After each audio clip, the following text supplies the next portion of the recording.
I think Poach is my guy I'm looking for. He's put on a good show a number of times in the past. I said it was vivid last night and potentially spoiled it all for him. Don't give him the Caster's Curse, Courage, please. I might be doing it again here. There's a look at the venue. All the players packed on in. The Fortnite Summer Skirmish, 8 weeks of competition, has brought us to this point. And I believe there it is, ladies and gentlemen. Here we go. Here we go. It's game one. Day 2, the final week of Summer Skirmish, Jack. And we have a northwest to almost a top center bus path, and you see already, like I said before, we were talking about long-range drops. Anywhere is basically eligible. It's all valid. One thing that you will see, do you see in the bottom left on the map right there, that you have a number of players dropping out over the ocean. The reason they do that, for anybody that doesn't realize, your parachute opens in the game, the glider opens based on your elevation relative to the ground, and so what they're doing is trying to drop over the water because the elevation of the ground is as low as possible, which means they get a really late parachute drop. Yep. That gets them to the drops, the loot locations faster. And we're going to take a look in the bottom right there. That's why they pay you. That's Lupo. Thank you, Jack. Because you explained that. That's TSM Myth. You have a number of players floating in around them. You can still see the map there. A lot of players still floating to the east, southeast side. We talked about Paradise Palms. We got Myth here dropping into the center. Dusty Divot, location that has changed a number of times over the seasons. And he starts out here, attack, some shield. It's time to take a look around. Can't complain about that as we swap on perspectives to Jumpman, who's all the way at Valhalla, as I like to call it, Viking Village for some.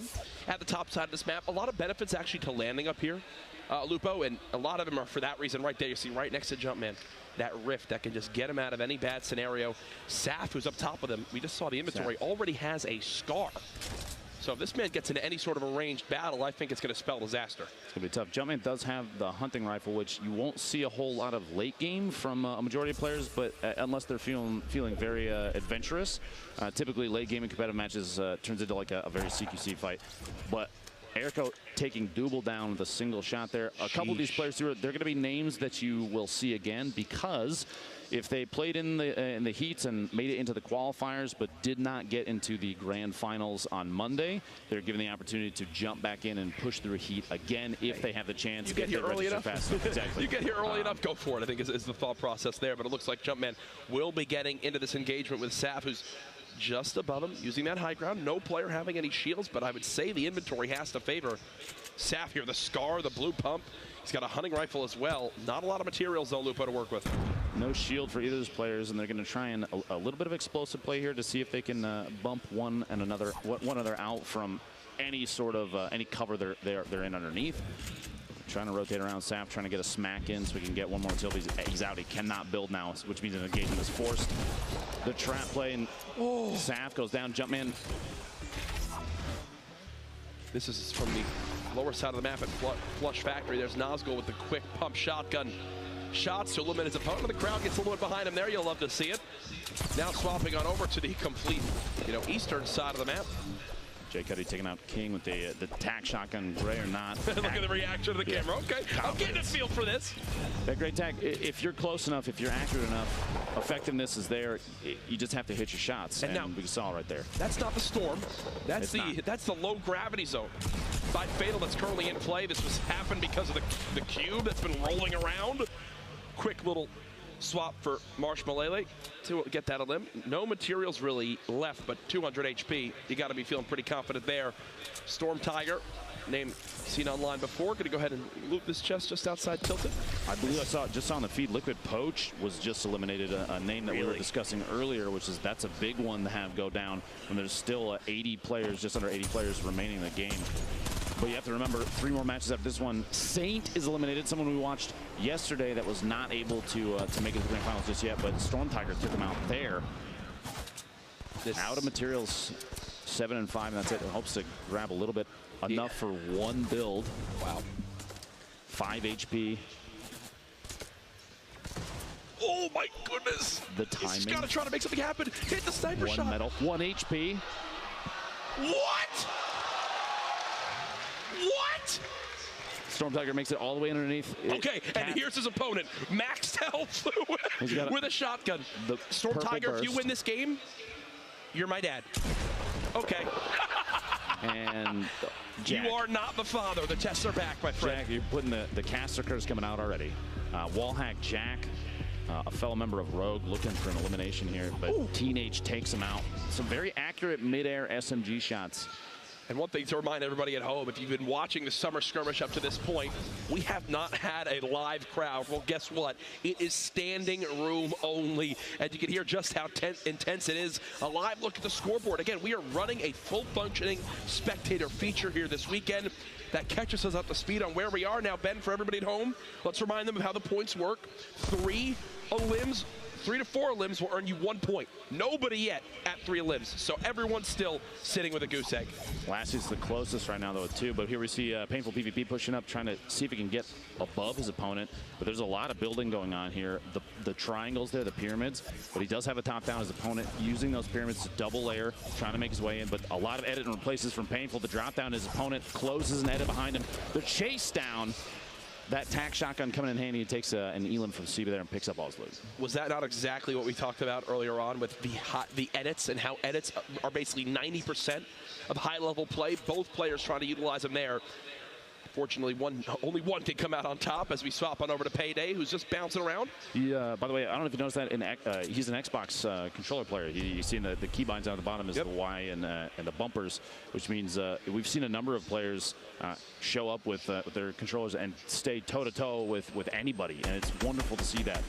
The competition is fierce on both the console and the PC side. Now, Cease is someone we've seen in the Summer Skirmish events a number of times. I've watched his gameplay. Very, very fast edits as we've seen in the past. But he's also scary accurate. Of course, I say that at the shotgun blast. A second one coming in. The jump over the top. There's the edits you mentioned. Trying to just pull some last-ditch efforts with the clingers, but it's not enough. Payday does go down. It's a relatively clean fight from Cease. And the big thing to point out, too, as well, Lupo, look at the materials. Now, 800 wood, 430 brick.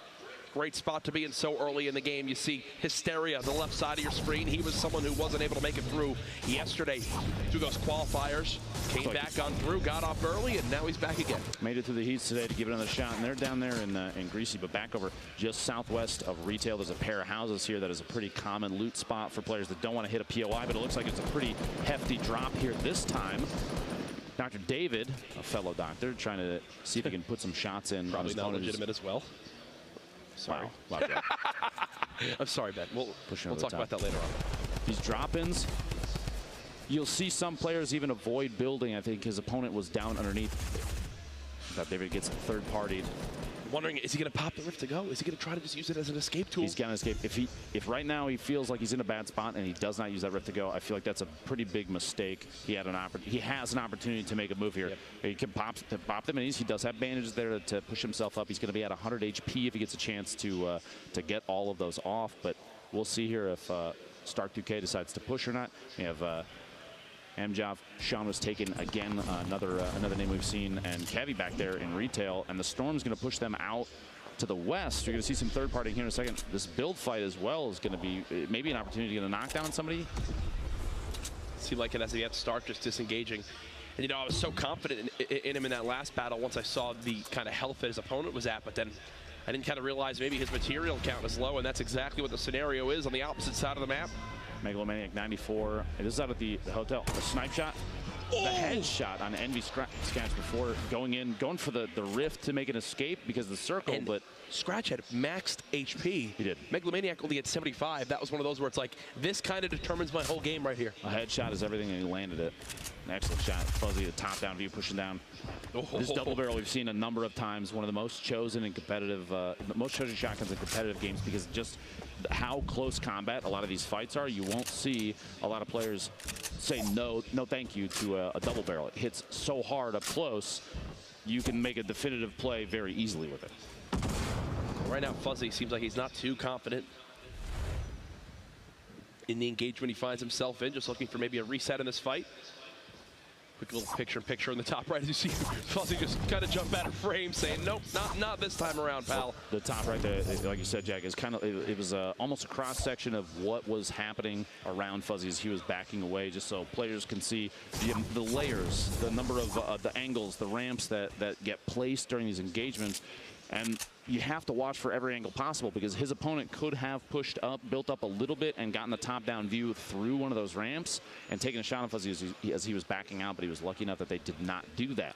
He's taking his opportunity to farm up a little bit and build up another material buffer. Cup Smiles, this is another player I think we saw yesterday. Make it a move away. A lot of intelligent disengaging, a lot of defensive building that is excellent to see in competitive matches because a lot of players see building most of the time as an aggressive way to play, pushing up on your opponents. But right now, even right here, he might potentially edit that once it finishes so he can peek through the structure and see if his opponent is pushing. And this zone, you just heard that kind of noise, means, hey, it's about to push, slowly beginning to close on it. And this is actually a very, very awkward zone. You see it, half of the zone is the water. So no one will be there. How does that maybe change these scenarios, Dr. Lupo? Because we talk about gatekeeping all the time, but I feel like you've only got about 60% of that zone that's even in play. Not a whole lot of players are going to be coming from the north and northwest side just because of how thin the sliver of the map is that's left up there. You also have the southeast corner, which, if you saw the map earlier, is relatively sparse with players. But that northeast side, the largest push of players, and there's actually a fight going on outside there. Hopefully we can see that after the fact, depending on what happens with that. The two players fighting the storm. But there's going to be a big wave of people coming into the river, which is extremely exposed too. If I were in a position northeast side of Shifty Shafts, I'd build a 1x1 up there. If I had a scope AR especially, or even just something I could tap fire with, take advantage of third-party situations, especially right now. Oh, most certainly. As we continue to watch, Cup Smiles is setting up right now, swapping it over to Linane as he's got some remote explosives in hands, considering maybe dropping some on in there, but realizing, hey, that would probably cause some danger close splash damage to me as well. So maybe not my best play as of yet. There you go. Now his opponent beginning to build on up, try to fight for this high ground. The quick reaction from Linane as he continues to build on up, keeping the high ground advantage, not getting the high damage pump shots he might want. It looks like it's time to spray. SMG in hand, nothing as of yet. And now, a third party. A new challenger approaches as he will again look to kind of reset this fight. Do you stop and maybe just use the chug jug here? Potentially, you see he's dropped down. He's taking an opportunity maybe to, like you said, use the chug jug. And one thing I want to point out is in the middle of that fight, he was using a pump action shotgun to try and blow through surfaces. And recently, Fortnite, there was a change to that. Shotguns don't do nearly enough damage to make it an aggressive play to use it to push through structures. The swap to an SMG in that situation probably would have been a better play because he would have been able to push more aggressively on his opponent who was trying to escape. So the shotgun choice, not enough damage. It just doesn't fire fast enough, and because of the change recently, it doesn't hit hard enough to make it an aggressive push through structure. Now, quick note, I just looked down at my scoreboard. Remember when I mentioned 0 people had points yet? Well, guess what? Ghost Aiden just jumped up to 5 elims. 2 points already earned.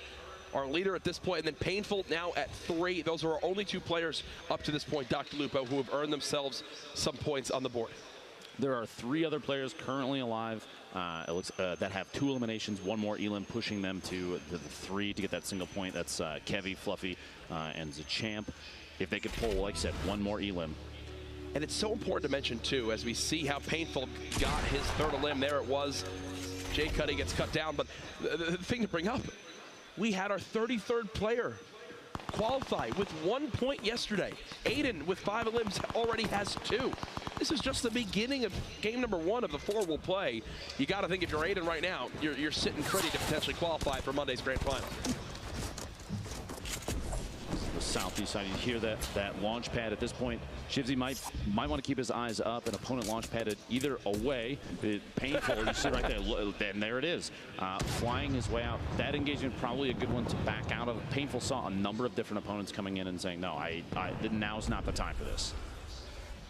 The cube coming into play, the zone closing right on towards it. I'm so happy to see it. I want to see how it affects things. And right through, he's watching. He's going to C4 out and drop the player in. He saw him directly above. Tries to make some fancy plays happen. There's the quick build as well. Trying to protect the 3rd party that's peeking on in. Still 200 HP for Linane. 0 elims to this point, so playing a little bit more of a passive game. Trying to use those audio cues. Listen for where this player could be. I think he's got him spotted in the brick, and here comes more remote explosives. No! It's only an 8-point damage. There's the cleanup onto Ultra, but again, that 3rd party now popping on in. Linane's got to keep the action going, keeping the high ground. Try to spot with this pump. Only 24 more for wood. Thankfully, a ton of brick to use. Quick little peek. Cheeky. The high ground secured again with the ramp. drops that wall to block as well to be able to re-secure with that floor, and just like that, Lenane has chipped away some damage, Lupo, while keeping the high ground. Lenane actually showed a really important skill that a lot of competitive players have utilized. Well, yes, obviously, but yeah, but he jumped out to the on the right side, took the shotgun shot, and then built underneath him. He was going for the hit as fast as possible. He could have built and jumped out, but that might have cued his opponent to say, "Oh, you're building out here. You're going to push from that side," and he could have built a wall. But Lenane said, "Nope, I'm going to jump to the air, take the shot first, and then we'll worry about building and stopping the drop." This is actually Aiden from earlier. That was Aiden's fifth limb. Fuzzy. A brilliantly lightning quick edit.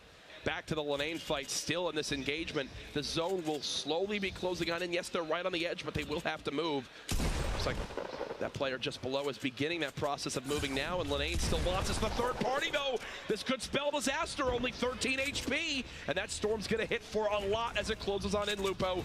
Magnum Cade knows he's got someone just below, and there it is. Peekaboo. Lenane will have to wait for game 2. Lenane actually... Jack, he was on my flight, my second flight here. I was actually not expecting that. No, it's fun fact. And this is his first time flying out of the country to come down here to Seattle to play in the Summer Skirmish. Okay, Aiden has 7 elims. 7 elims, and there's still 32 left. We're about to have to add a whole new point category for this guy. Playing on controller. This kid's an absolute beast. He's already got 3 points. We're at the point now where he might have to, he can play a little slower. He doesn't necessarily have to play for eliminations now because he's capped the number of points that he can get from elims. Yep. Now, that being said, don't forget, tiebreakers, one of the biggest pieces. Yeah, victory royales determine it first, but you're not going to see a lot of those, so eliminations count for everything. He could play slower, and 7 is a lot to sit on for this Courage. Right. Yesterday, we didn't see very many players hitting even double digits over the course of 4 games, so 7 is huge. Here's a little replay from earlier on as Rogue 00 Flower. A little bit of a battle. Shotgun shot there. Gets tendons during the rotation. He's got a minute here. That storm is going to start impacting gameplay decisions, though. Sean, you see the low gravity. Floating. Yep, they're close enough to the cube. This thing is really changing up how some players are maneuvering and maybe even throwing them off. The expectation to drop faster while you're jumping and trying to throw snipers and tap fire from ARs from a distance off. It might make it tougher because you're not necessarily moving in a way that you're used to.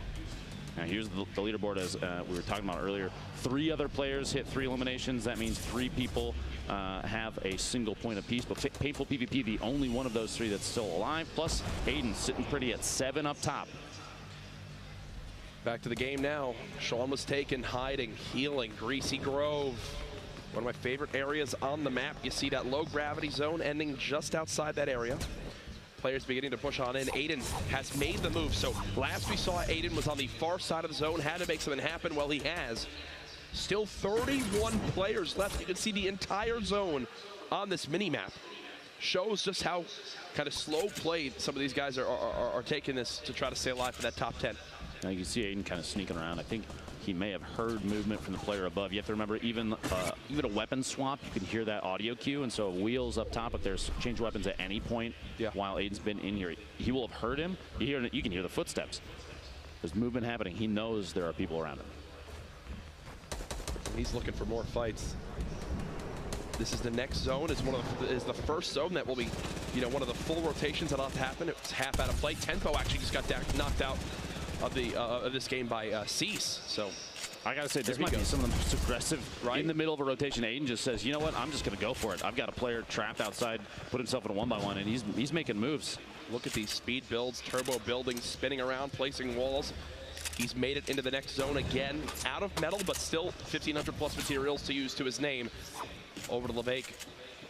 Trying to edit on down. Player just above. A little bit of an awkward spot for him to be in.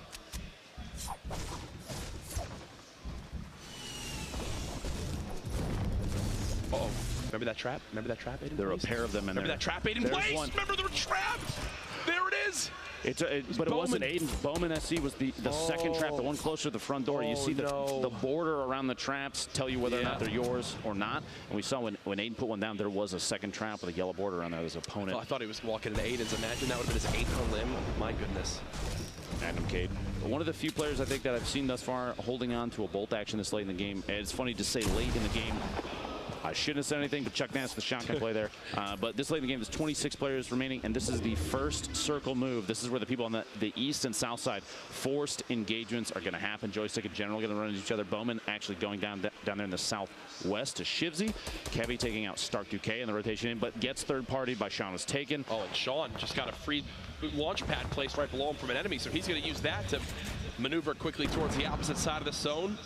Cease now building up to the high ground too. You see Hysteria still alive, Marksman still alive, Ghost Bizzle still in this. Those are some of the bigger names in competitive Fortnite. Still fighting in these last 22 spots in game 1. Now Velo Cody maybe pulling the first time I've ever seen somebody bunker up in the basement of Durburger. Usually a pretty common loot spot, but sticking yourself down in the basement, it could be rough. You're kind of bottlenecking everyone above you, because obviously you can't mine out through the floor. Aiden pulling almost another Elim. Looks like there were 3 players in there because he took the shot, didn't get the Elim. And Vide, who got the Elim on his opponent, gets the follow-up. There you go. An excellent PBs there. But crowd getting behind Aiden, it seems like. Absolutely. Should be proud. 3 points already. Yeah, definitely our leader up to this point. But back to the action. Zone will close soon. Remote explosives in the hand of Sean. He's got 3 Elims, so 1 point for him earned so far. Looking for that quick little third-party peek. Does a little bit of damage. He's closest to this next zone. And Lupo, why is this the best positioning as we move towards this next one? He's in a great spot because at this point, the remainder of the players, they're going to have to move the furthest. Now, his structure just got shot down a little bit on the left side, but he can third party. He can watch for rotations. He has a purple AR, which is excellent at doing a ton of damage mid-rotation. You have a really good moderate range weapon. Joystick dropping down the shotgun blast and then switches to that literally almost down to the last bullet of his gray SMG to get that elimination as they rotate. The southwest corner is going to be a nightmare for everybody trying to move right now. This is where the Storm just begins to farm. Sean looking on down. He's got all the height he could ever want. Someone now beginning to challenge this high ground. It looks like he'll prioritize him for the moment. And wow, Alpha just got shredded. 35-35, 70. We'll see it in game 2, pal. Sean moves a little bit closer. Now down to just 11. Remember, top 10 earn a point. Hysteria, no! Hysteria versus Ghost Bizzle, and that puts him out of 11th. That means Hysteria was 1 Elim. If he gets that Elim, he earns himself a point. Instead, he'll end game 1 on a goose egg. Now, the next circle you see in the top, Courage, is going to be rough for pretty much everyone. Not a whole lot of building was done between here and the north side past Greasy Grove, which means this is going to be an open area move. A lot of players are going to get caught rotating and maybe even run out of materials. We saw yesterday, I asked you about the building over the top, the layers that they're building to kind of create themselves cover while they move on the ground. And with nobody else out here, no other structure, everyone will be exposed, especially if you run out of materials. Yeah, Sean is just farming from up top. He's down to just metal, but here you go. Beginning of the move. Oh, goodness. Taking shots, shooting down at Ghost Bizzle. See some painful running into each other. A player from Tempo having to move simultaneously. Look at the layers here. He's going for it all right now. He's going for it all right now, getting a little bit lower, not to take some crazy fall damage. Cease with 1. Chino now spectating as well. He's been eliminated. You see Sicarios is trying to build with whatever materials he has left. There you go. Builds a little 1 by 1. 1 player close, only 4 in total remaining. Now, if you make it to the top 3, Lupo, you earn another point. Everyone knows that. Nobody wants to be the next one to drop right here. Skyros, you could hear someone else is popping a shield very close by. That'll tell you there's a lot of players stacked on top of each other. Is that still Sean up top? I believe it is. Oh, nobody wants to rotate. Nobody wants to move. And I don't blame them because the next placement is, like you said, it's an increase in points. It's going to create slower play from these really competitive players. They know that placement right now is everything. Ladies and gentlemen, our top 4 here. The zone about to move. Everything we've seen will culminate in these final moments. Ghost Bizzle, one of the biggest names online of the Summer Skirmish up to this point, trying to bounce around, trying to see exactly where he can spot an opponent. The Storm slowly inching forward, everyone within just 1 or 2 walls of each other. It does not get more intense than this. Traps being placed, and now Lupo, this is it. This is the last move they've had to make. 24 seconds until the zone closes. And basically everyone's hand is forced. Now, Sean might still be in the best position, depending on the healing of the other players. He has 5 bandages, and the healing through HP damage is huge. Someone's got a shield. Come out. Skyros goes down to Bizzle, top 3, which means these 3 players get 2 points apiece. That elim from Bizzle not only gave him top 3, but it gave him a 3rd elimination. Bizzle trying to strike down this opponent. It's not going to happen yet. So Bizzle has no healing, and he's only got 60 HP. He's got to force these fights. He's got to make something happen. He's looking to make it happen towards this low side, down to just 1 HP. Can he make the greatest play happen? I don't think Sean drops. Why would Sean ever drop? This elimination would be worth 2 points right now. Ghost Bizzle, good effort, my friend, but Sean knows there's the reason to force it. There it is. The shot in Sean, an excellent play, 6 eliminations. Oh yeah, that's confidence. An excellent set of decision-making opportunities there. As he was up top, he rotated at the right times. He stayed above and in front of the next move for each circle. Ghost Bizzle, he's like, all right, hey, you know what? His big role right there, yes, could he have tried to maybe get the Victory Royale? It would have been near impossible at that last moment on the bottom side of things. But the big thing for him was that elimination to get it from 4 to 3, but then also brings his elims from 2 to 3. So that one elim earned him 2 points. And again, we can't stress enough, people qualified with literally just 1 point across the 4 games yesterday. You got to be proud of yourself if you're Ghost Bizzle there. Depending on the trend of the eliminations and the points over the course of the next 3 games too, that could mean that he's already qualified. He doesn't. He might even be able to not touch his keyboard and mouse and make it to the grand finals on Monday. Now, I wouldn't recommend it. Please don't do that. I don't know I'm just about saying, that. Based on trends from the previous games, he might be good to go for the grand finals on Monday. That's $1.5 million. A potential chance. That's the thing. Great ending there to that one. You see just how intense these games can be. So many players remaining in our final couple storms. We have some of the replays, though, of our highest eliminator from game 1. Ghost 8 in the crowd, getting behind him early on. Let's see how we made it happen. Keep in mind, too, a controller player, one of the fastest edits I've seen on a controller right there is, as I'm saying, one of the fastest edits, puts the window and takes the shot. Excellent decision-making skills from him, and some very aggressive gameplay in recent, which we haven't seen a whole ton of. When it was time to move, he was pushing on players that were building themselves into 1-by-1s almost fearlessly. I love to see it, and his loadout was consistent with what you would see from a lot of that's how he did it. Yeah. The rift to go, that makes sense. I was wondering how he wound up maneuvering early on. This was towards the end of this one. Try to make this elim happen, I believe. This gets stolen from, oh, yeah. Okay, that was, yeah, this gets stolen from him, if I'm not mistaken. Yep. Right there. Frustrating to say the least, as again, you see this packed venue, people just getting a little bit of a breather before game 2 starts on up. But we've got more replays to show you here. I believe this is SCDX Vibe? Indeed. Yes, it is, okay. This is who took that elimination from, yeah, there it is, and he gets the drop on 8 in the corner as well. He got wheels. This is in the basement underneath. And just a lot of quick, pickaxing through the surfaces. Because of recent changes to build structure, you can smack through pretty much anything in 2 swings if you hit the node, the little marker right on. 100%. And that makes aggressive pushes, even with just a pickaxe, a possibility from these players. Well, that wasn't the only exciting moment. Actually, the final moment, we'll go ahead and look at a little replay from that as it all came down to the wire. Ghost Bizzle saw his opponent really had no shields left. He tried to make it happen, but then Sean falls on down, wants to take no chances, and I really can't blame him there. He saw his opponent kind of shooting the opposite side of that structure, says, you know what, I'm going to drop on in, double barrel, hope it ends the game here, and it did just that. And in that moment, what do you think he's doing? He's adding up his score. I got, okay, 6 elims is +3 for that. You get you get +2 for that, then you get +3 for the Victory Royale. 5-point game for him. Brilliant position to be in. I'm going to be honest with you. I hate to be that guy, but that decision at the end there from Sean, granted, he doesn't know his opponent's HP remaining. Yep. He's at 75, which means he has 7 ticks from the storm before he goes out himself. He didn't necessarily have to push out. It only put him at 6 eliminations. It didn't get him an extra elim point. Maybe a risky choice. It was flashy. I like it. It was flashy. The one thing that you guarantee that it did do for him, though, is if it comes down to a tiebreaker, which with that many eliminations, it probably won't, but it does. It gives him a little bit of an advantage. Yep. Nope, you love to see it. Sean winds up taking matters into his own hands there. Again, good effort from everybody in that first game. But either way, some fun stuff to kick off our night 2 of qualifiers so far. I believe we actually have Zeke down on the floor with an interview with our winner from game 1. Guys, how are you doing? Fantastic. Fantastic. We're having fun, pal. We're having fun. What an awesome game 1 for the qualifiers today. I'm here with the winner. Sean was taken. Sean, come over here, man. First off, congrats for slaying.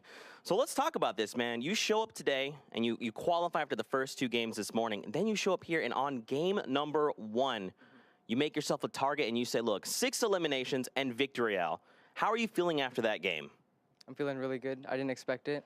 I was gonna try and hide the entire game and just make top 3, but I just got killed. So I don't know. The ball started rolling, and it all worked out. Now, when you were getting those eliminations, were you aware? Were you like, man, that's 3, 4, 5, 6, or were you just like, I'm just getting another game, and then you drop down on someone, and you're like, oh, that was the Victory Royale, or were you aware of what was going on? I mean, I was just keeping high ground, just shooting at people. There's nothing really. I don't know. I'm not trying to be cocky, but when you're on the top, it's literally you just pop people off. And now I had lucky RNG on my AR, so. Okay, and now in those final moments, right? You're sitting up top. Did you know the player would down? Like this player had 1 HP. Did you know that? Because it felt like you waited for a while, and then you just dropped down. You were just like, hey, double barrel, let's go, 1v1 me. Because you even dropped into the storm. Well, since all the graphics are high on these computers, if you drop in the storm, they can't really see you, and the shotgun is it's broken. So, one shot. Fantastic. So what is your strategy? You've got 3 more games lined up. What is your strategy going into these games? Are you just going to keep going aggro and keep slaying, or are you just going to take it easy? What are you going to do? I'm going to go for some plays, because I'm pretty sure I'm qualified now, most likely. So if I can just get some content for you guys, that'd be cool. Well, thank you so much, man. Good luck in the rest of your games. Ladies and gentlemen, we're going to take a short 5-minute break. Don't go anywhere. We have more action coming your way after this.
We're back for game 2 of night 2 of week 8 of the finals of the Summer Skirmish. Jack, that's a lot of numbers. It is. At this point, I don't know what I'm saying half the time, but we're having a blast up here. Hope you guys are enjoying at home. Again, Courage joined by Dr. Lupo. Fantastic way to start the night there with that game 1, I think it's safe to say. It's wonderful to see players from all platforms, we'll say, come and put on a good show. Aiden, a controller player. I'm not sure if he actually plays on console or if he just uses a controller on PC, but the accuracy, the forethought. One of the things in the clip, one of the clips we watched there that I would like to point out is that he was boogie bombed, and then he rotated out into the storm for just a second to take a tick of damage so that the boogie would drop off and he could re-engage his opponent. That's extremely... That's top tier. 200 gameplay. IQ. 250 maybe. Wow. Which isn't even possible. That high up. Either way, impressive stuff. I do believe we have ourselves some standings to take a look at to see exactly where things break down. And, well, it's no surprise. Sean at the top, 5 points already, 6 elims. Aiden, who you're mentioning, second, 7 elims and 3 points. Painful, Ghost Bizzle, sees Joystick, a number of these players dropping a ton of eliminations, but you see even over on the right side, 14th Shido had 1 point total because he made it to top 10. No eliminations. You don't even have to engage people necessarily if you're in a bad position, because placement is also important. Top 10 gets you 1 point, and that could put you in the standings. Over to our top 32. Here you see, literally, it's just 1 elim right now, has people on the verge of being able to qualify after game 1. Obviously, still 3 more matches to go tonight. So I think that these guys will hope for a little bit more than just 1 elim, keeping them in the running for qualifying for the grand finals on Monday. Again, so many people watching online across the internet, people watching live at the venue. Thank you so much for the support we've seen here. A blast to be here at the culminating weekend of the Summer Skirmish. What an 8 weeks it has been. Again, some of these players have begun to make a name for themselves, earn themselves spots on some of these pro teams just from their performances up to this point. Then we got some things to share from Twitter that we've been seeing from you guys online that we'll take a look at here in a brief moment. I'm excited. And anything that comes up, make sure if you're putting any clips out there, hashtag Summer Skirmish is super important. Social media engagement, you got to do it. That's what they wanted me to do. I didn't know what he was saying. I got you, Jack. Use the hashtag. There you go. I thought we were pulling up tweets from people. Hashtag Summer Skirmish. Please take clips from anything that you see on the stream, anything, anywhere. Any of this stuff is fantastic content, and share it with your friends. We want to see it all because these are the moments. The moments in these games, they're so high energy, and you have people rotating. There's a lot of really good information to take away. Absolutely. And we're going to try and do as much as we can to relay that information to you as we have it. All right. Well, I think we should be getting into game 2 here momentarily. Either way, that we see some of our front runners so far, how it's all breaking on down, some high elim plays, the admins walking around looking like security guards at a prison, I feel like. Look at everyone's in their booths, everyone's focused and ready. Something to keep in mind about look at the lobby. Look at everyone doing the worms together. Doing worms. That is incredible. Really intense stuff. Something to keep in mind about the area that they're playing in. It is totally separate from where we are, so they can't hear a single thing of commentary. There's no outside sound. It's a black box. We see Saint there, a player we've had our eyes on a number of times. Hashtag Saint Squad in the chat. But let's get into game 2, Courage. The final week of Summer Skirmish. Can we get some noise in the arena here, please, at PAX? Players jumping out Haunted Hills, Junk Junction, and even Snobby, potentially engagements happening early. It would surprise me if too many players went to the top of the villain layer. You see one kind of floating in, that white arrow on the left side.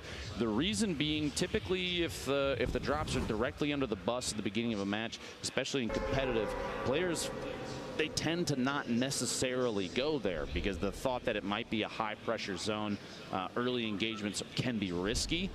If you're not on top of your loot, you know, the speed at which you can loot, you can put yourself in a bad position. Now, our winner from last round, Sean, was taken. Dropping in, going east side past Retail. Retail, a pretty common POI for players to hit in public matches, but Sean looking over here towards the little the park here. It's got a number of loot spots, a couple chests up top that he can, he's going to try and get some material build up for those, and landing right on a weapon, which is, I mean, that's the smartest play you can make. You know what it is? I actually have a buddy named Connor who loves to land in this area, and it's because there is 7 trillion metal. Oh yeah, literally every single one of those. Like, look at all the RVs that he's, got the ability to just break on down. He's got someone actually pretty close by. Slazin, does he have any idea that Sean is here? They're both popping big shields, it appears, as there might be an engagement early on. Painful PvP, one of our players that scored a high number of eliminations last match, landed here in Salty Springs. He's got some neighbors that he's going to have to deal with here in a second, and the house that he dropped, that treehouse, a pretty common one because there are multiple 3 chest spawns in one house. High density loot is something you'll see a lot of players, competitive players, favor because there's more chances of landing directly on a chest. You don't have to panic. There's it's planning, it's coordination, and it's a lot of forethought. So the audio in Fortnite will work, especially with chest, where if you look in the area that it is, it will actually be louder.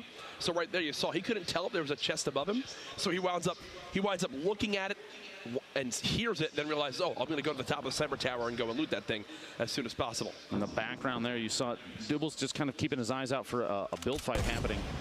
Just past him, there was a legendary double barrel already obtained. And Ubernoob in the north side landed at the hotel. A pretty common job, but he's getting shot at. A little bit of back and forth right here would be a really, really good idea. You don't want to get picked out of midair, especially with only 128 HP. He's doubling back. It looks like he wants this fight. He wants the engagement. The green tank, the green AR, not a terrible loadout early game. No, he just wants to double rift. He's rifting again. He might be. Is he trying to use all the rifts to prevent his opponent from getting out of there? Oh, there he goes. There he goes. Popped his second one. More shots coming out there. Sketch as he's looking to get basically any damage that he can on his target. It's not necessarily about the elimination courage. It's about maybe putting pressure because you get a couple tags on him, especially because rank means quite a bit. Top 10 is a point.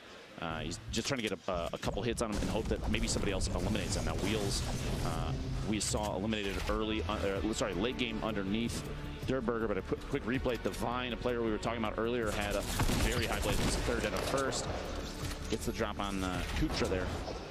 The minigun not often used, I feel like, especially in the current meta. SMGs and shotguns are favored quite a bit, Jack. Except for maybe late game a little bit, as you see the tag there, Lucky Landing, where we currently are with multiple players involved. Monster, who won Heat 3, is actually involved in this engagement with Fuzzy. Fuzzy's just trying to keep this high ground. Blue pump, so useful early game when you've got to think Monster probably doesn't have max HP. He did an 102 damage headshot there, and Fuzzy gets an elimination, but he's not the only one left down here in the south. Back over to Greasy, we're watching Wheels and his opponent. Kind of a little top-down fight. The chest. Now, Jack, the chest sound between Wheels and Hysteria, that they can almost use that to mask themselves, right? There was that minigun, and why you don't really see it used too often. It's not the best weapon to have, but when your loadout is a bolt action, or sorry, a hunting rifle, a deagle, and then that, yeah, it's not fun. The hand cannon, probably not the best weapon there. Wheels and Hysteria playing cat and mouse in this house, audio being the #1 utility. Hysteria making as much noise as he can with the C4, trying to put some lines of sight between him and Wheels, see if he can get the elimination, catch him off guard. Just looking down underneath. Feels for the doors. Launch that out. Hysteria trying to get away. A 1 damage. That pump shotgun I don't think is super effective at that range, but it was either take the shot or swap and not get a shot off.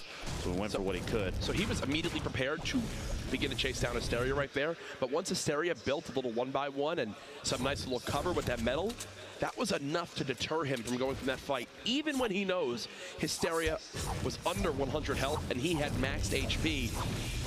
That, for me, is a questionable decision. I feel like that's an elim that you kind of have to push and go for, especially with that much health and what he had in his inventory. He had the shotgun to go with. He had like 200 materials to build with. I think he had enough to go after that one. Double we were watching earlier. Bowman dropping in here. Oh, fast edit on Double. Does the replacement, immediately takes a corner out and pushes in. To Aiden, one of our high elimination players from last game. I wonder if he landed tilted then, because he definitely landed tilted this one, and there's the rift to go. The rift to go. And he's just going to hunt his opponent.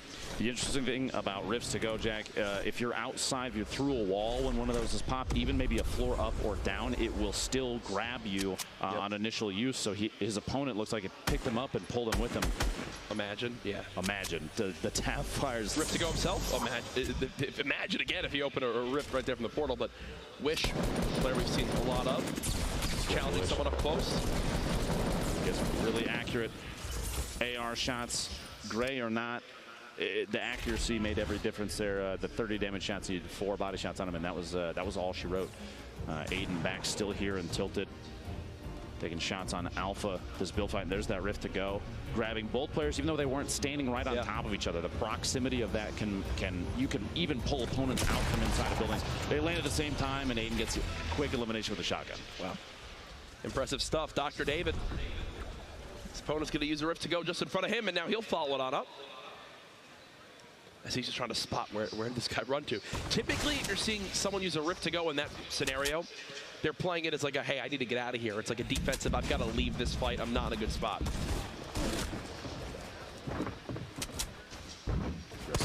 Aiden looks like he potentially missed a jump and had to drop back down and build a bit of cover for himself. Sorry, Cat's Toss, my apologies, got the names backwards there.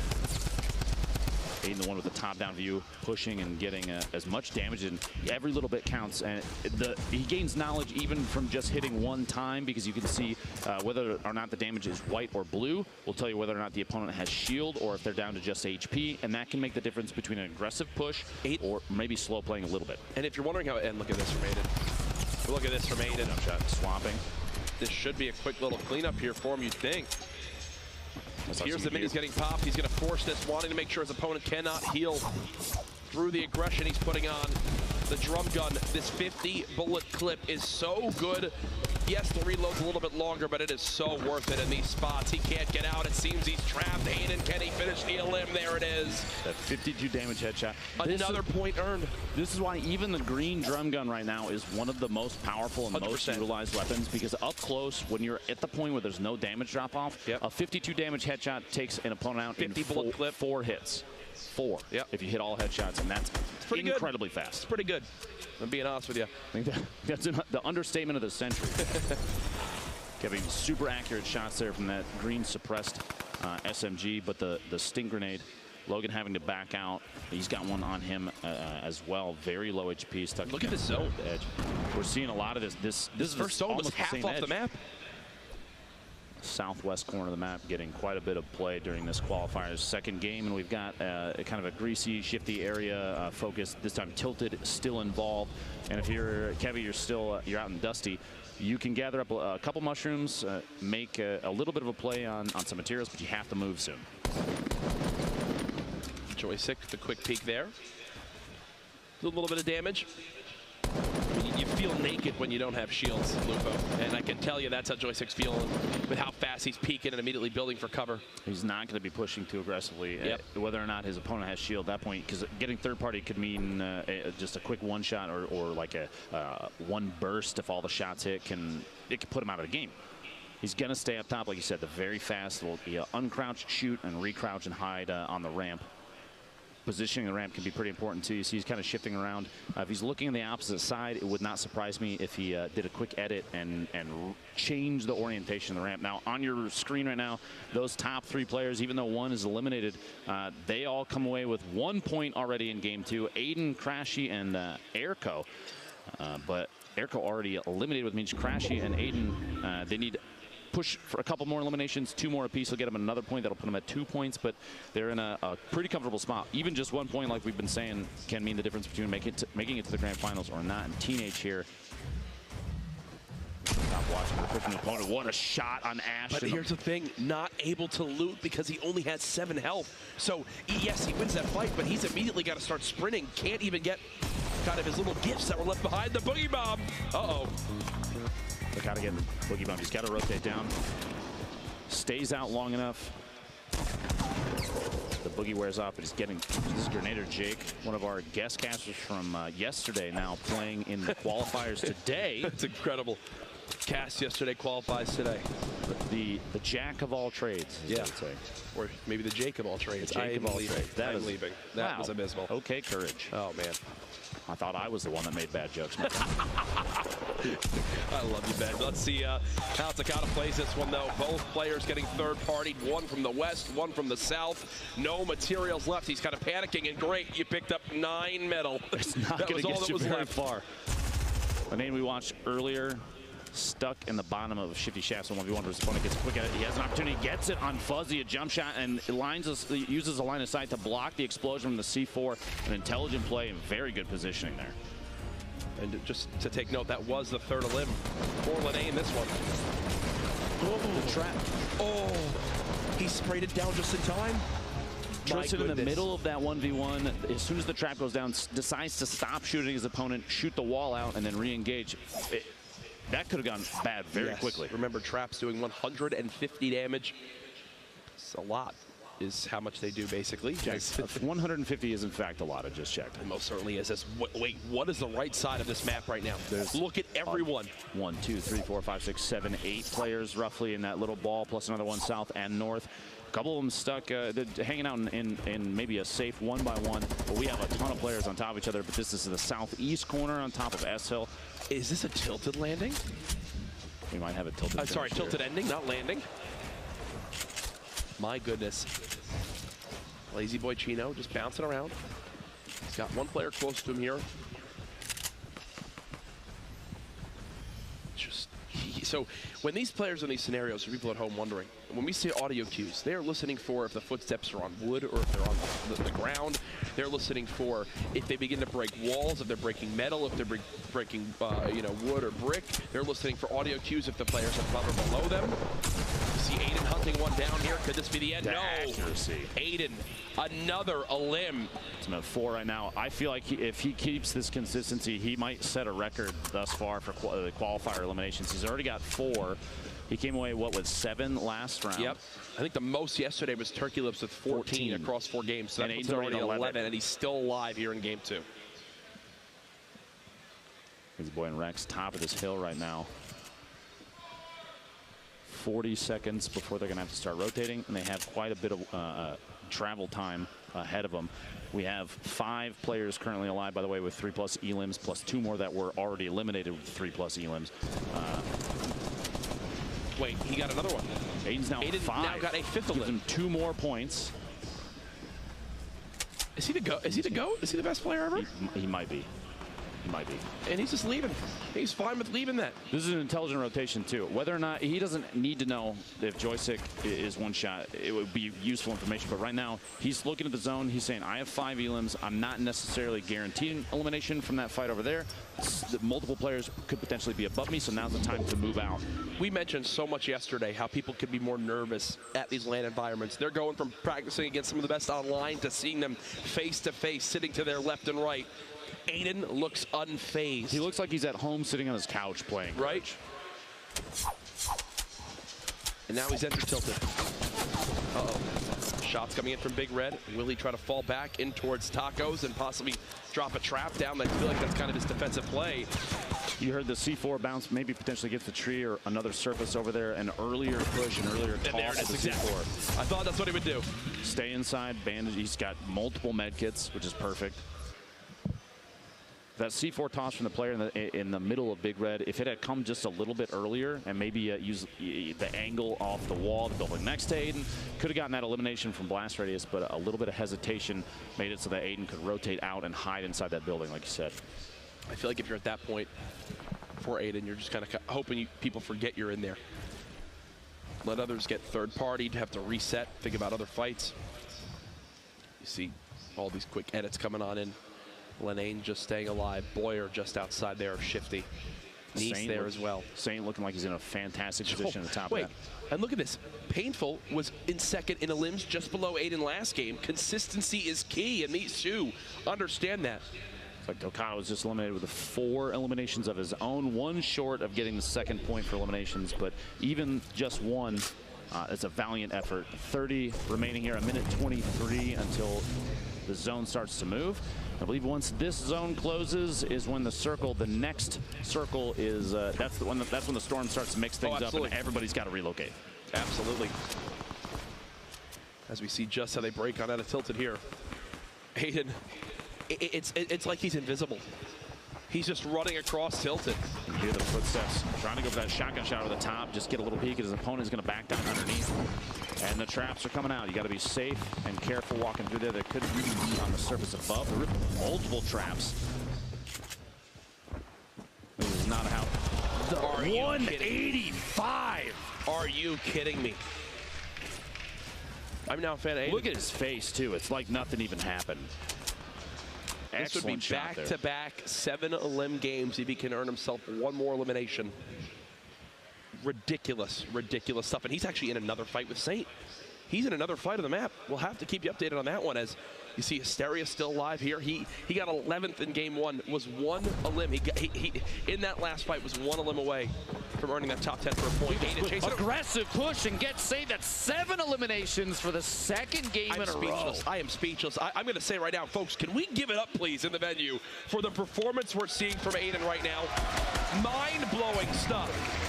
14 elims has already tied #1 from yesterday, which took them 4 games to reach that point.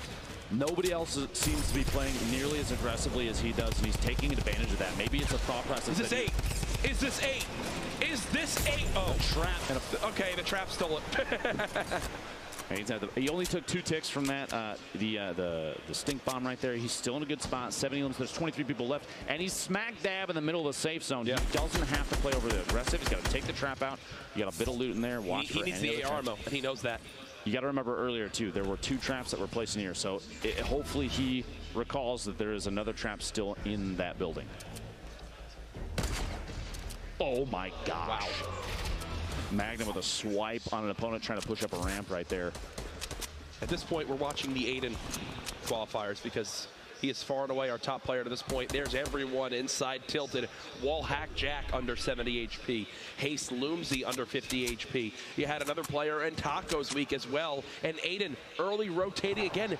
He's moving in the open and no one's shooting at him. And it's like everyone's afraid. They know.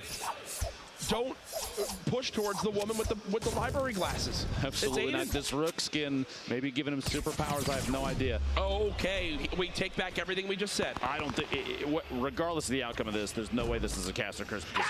Are you? The trap he placed earlier got another elimination. The trap comes into play. Now this player being third party, he wasn't able to clean up the elim. Boyer gets joystick there. Aiden looking for his 9th elim, but 8 eliminations in a single game. He's got a slurp ticking right now, so he has a buffer of HP still going up. He's in a great spot. He's in the safe zone. His materials are ridiculous. Intelligent play is going to guarantee Aiden the win. He knows what to do. He knows how to do it, obviously. Aiden could literally leave after game 2 and catch his dinner reservation and qualify for Monday.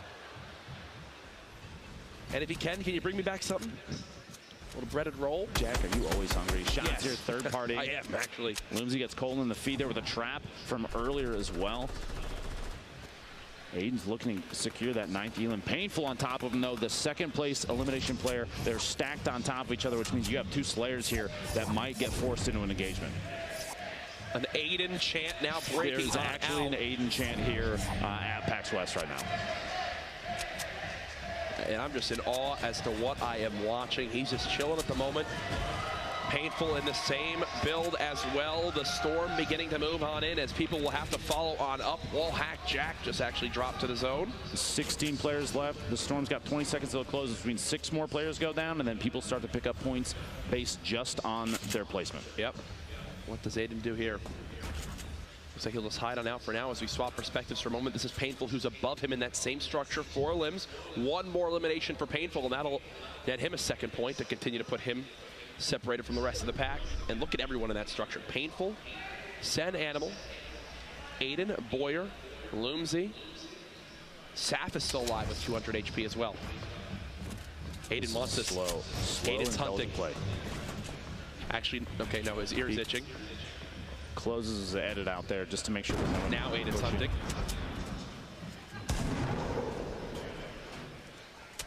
And what the theme I keep seeing, Lupo, is he is absolutely the first to just charge on up and move to the best positioning for the next zone early on. I can't tell if it's just an incredible amount of confidence and knowledge that other players are rotating slowly, or if it's so gutsy. Shots coming from above. He's getting 3rd party, maybe even 4th party, 50 HP remaining. He's got to defend with this turbo build as fast as he can. He's trying to edit out. He went for the edit to back out. 8 eliminations. Even more than the first game, Jack. Nobody else is putting up numbers like that except for him right now. Yeah, Painful PvP doing an excellent job of his own, though. 15 left. He's got 4 of his own. Gets rocketed by Lenane, caught off guard. I shouldn't have said a thing, but Lenane making an intelligent play there and saw him from above. Lenane, look at everyone having to move through that zone right now. Lenane is in a brilliant position to spray on down. Look at all the layers being built, and he says, you know what? I got to catch up with these. Rockets in hand. It's time to throw out the explodes. One drops on in. Gonna collapse everyone to the floor as he continues to build above these players. 9 now left. Everyone's still alive. Just earned a point. Eliminates his teammate there. More pushing out forward. Only 6 left as Lenane continues to keep this high ground.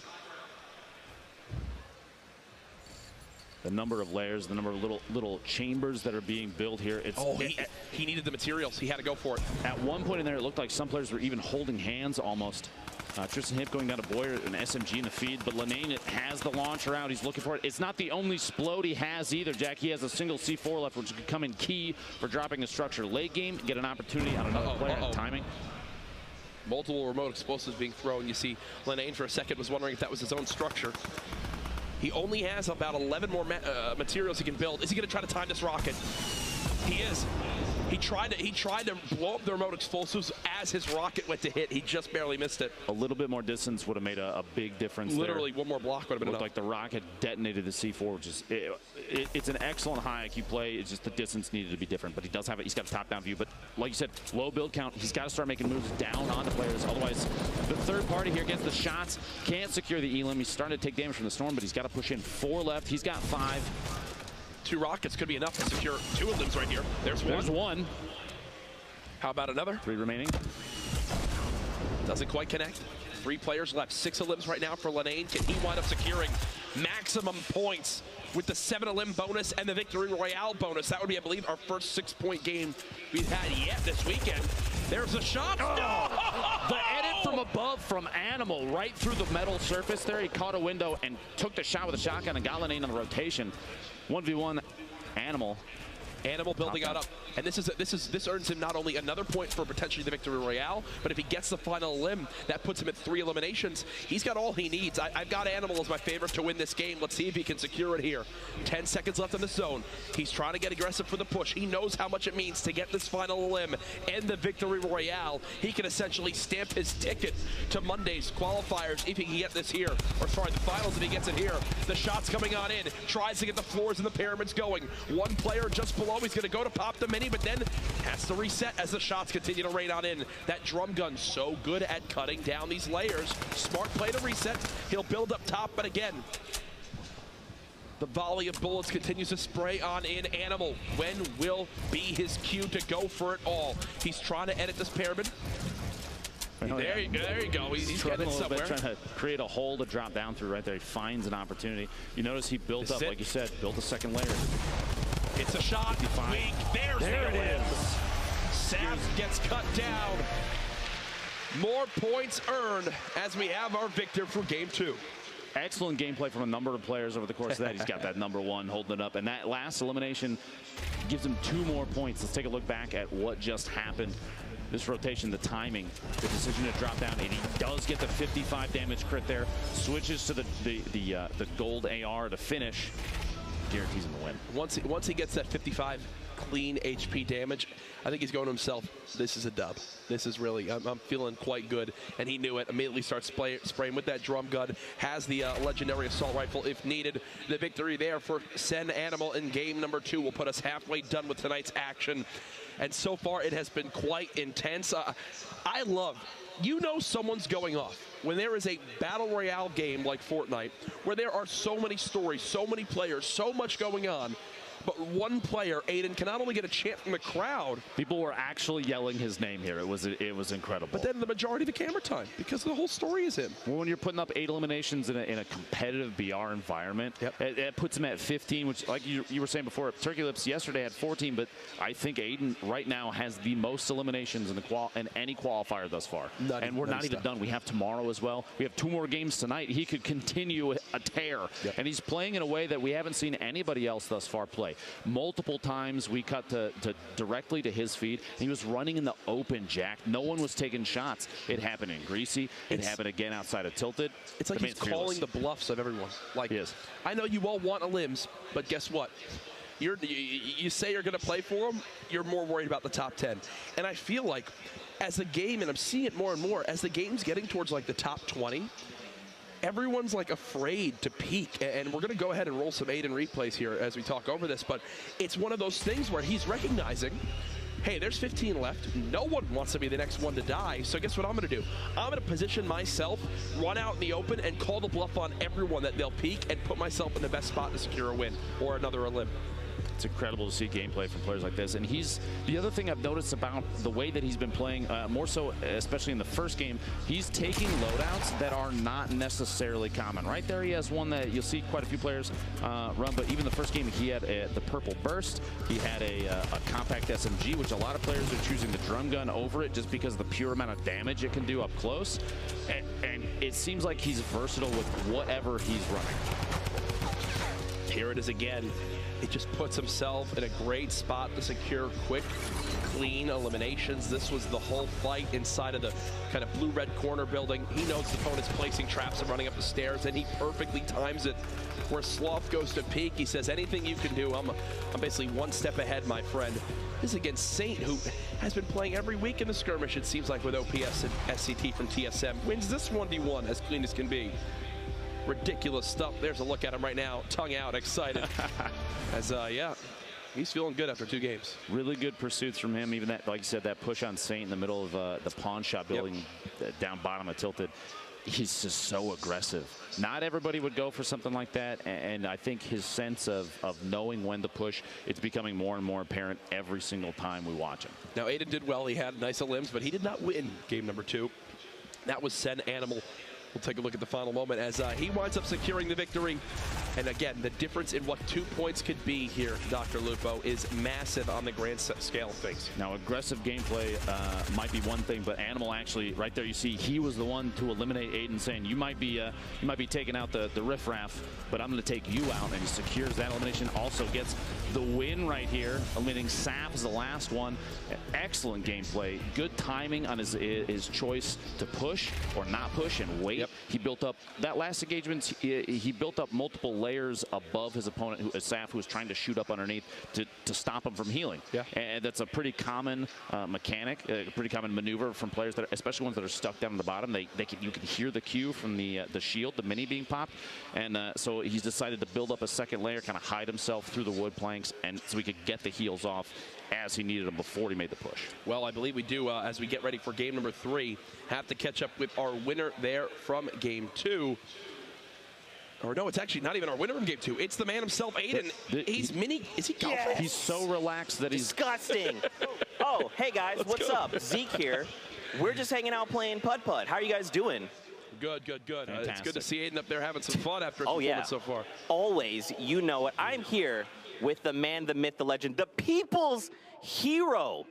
Aiden, how are you feeling? I'm feeling great, dude. I'm just slaying out and Tilted every game. There you go, Aiden. Now, I know you didn't hear this, but I'm going to be the first to tell you. Everyone there at the audience is literally chanting your name. When you're sitting there dropping eliminations, how are you feeling dropping these crazy bombs on people here in the qualifiers? 2 more games to go, 7 more kills each game. You heard it here, the Slayer himself. Now, is there anything you want to say to your fans out there? I got you guys. Mom and Dad, I love you guys so much. I'm gonna win the rest of these games for you. There you have it. Lupo, Courage, back to you. We're going to keep playing the game. I'm getting Aiden tattooed on my body. Absolutely. Does he realize he actually could just play putt-putt for the rest of these qualifiers and he's good to go? There's literally no way he can't make it to Monday. The man just literally called that he's going to get 7 more limbs each of the next 2 games. I'm going to be honest with you, Jack, it wouldn't surprise me at this point if he actually put on a show like that. He has been absolutely dominant thus far the first 2 games. I am excited to see what game 3 and game 4 have in store for him. I don't think I got 7 limbs in all the weeks of the skirmishes I played. I'm right there with you. Oh, I don't doubt that. It's been absolutely, it's been wonderful to watch these plays. Whether he's winning or not, the winners are still putting on a crazy dominant show. Yep. They're making really good choices. The edits are so fast from a number of these players. And if you're at home and you're trying to improve your own gameplay, please make sure you're paying attention to the way that these players are playing, the choices they're making. One thing I was going to point out earlier too, Jack, on the screen as you're watching, they're keybinds for all of these keyboard mouse players, especially specifically. Yep. Keep track of those because they put them in positions that are as fast as possible for them, because swapping between which surface they're building is key. And if you're using the default keybinds, you're potentially putting yourself at a disadvantage unless you have spider fingers that can reach the F keys at the top. 100%. 100%. It's whatever feels most comfortable for you. But before we get to game 3, the last thing we got to do, where are we at with the standings? Let's see them. Where is everyone at? And wow. 15 eliminations, 6 points total. And like you said, 1 point from the qualifiers yesterday was enough to put you in. That's 6 times qualification potentially for Aiden already. Can you see why we're talking so much about it? I'm sorry if people get mad at us, because look at that. Being said, Sean was played yesterday and didn't make it through, but today he's putting on an excellent show, and he's not the only one. Animal, Painful, Boyer, you have a number of players here bringing home high elimination counts. On the right side, Tokana, 7 eliminations, putting him at 2 points, another 5. You have to remember the top 33 from the qualifiers this evening move on to the grand finals on Monday. Jack, $1.5 million. $1.5 million. I'm going to be honest with you. That is not the right score for Kevy. I don't think Kevy has 16 elims, 320 points. 320 points. Kevy won everything. They'll get that corrected, I'm sure, by the time we bring the standings around again. But the gameplay tonight has been exceptional already. Very aggressive from a number of players. You'll love to see it. It's exciting, and people here are getting energized for a lot of the aggressive gameplay, a lot of the shots. It's fun to see. There's actually, there's all sorts of stuff going on, all sorts of reasons to be here at PAX West. I've got a couple, codes in my wallet for the exclusive PAX West spray. You're not the only one, Maybe Jack. I'll go around and pass a couple out for the loudest people in the crowd. Who do you think who here could be the loudest? Who would be the loudest for one of those codes? I've got my eyes on a few. It's those beanbags that are so comfortable that people are they're just loving it. Let me actually test another thing. Who wants to get into game 3? Yes. Yes. Fine. It was loud enough. We'll go ahead. Game 3's ready. Let's get into it. Here we go. Game 3, day 2, week 8. The bus coming from the southeast corner, pushing across. It looks like a number of players potentially hitting Paradise and even the little Wild West town down there in the southeast corner. But a lot of players choosing to jump out and float to the north side. Lazy Links, Risky Reels, even Tomato Temple now that the temple has been built. Rest in peace, Tomato Town. A lot of these spots are pretty typically heavy in public matches, but we've said in the past might not be the case this time around. But Aiden dropping Tilted, which it's looking like might be kind of a ghost town. He and Loomsy sharing this. Comes away with a hunting rifle to start and a full shield. And he did just make the promise, Jack, of 7 eliminations and victories both of these remaining games. And I said before, I'll say it again, I believe him. Seems like everyone's been scared off from Tilted from what they've seen earlier on, but in the other areas of the map, very popular landing spot, this West World, this outer town just outside Paradise Palms. So about 5 people per game landing here yesterday. Now it's Payday in an awkward engagement. He's down to just 60 HP as Tatlow is pushing for what could be his first elim of the game.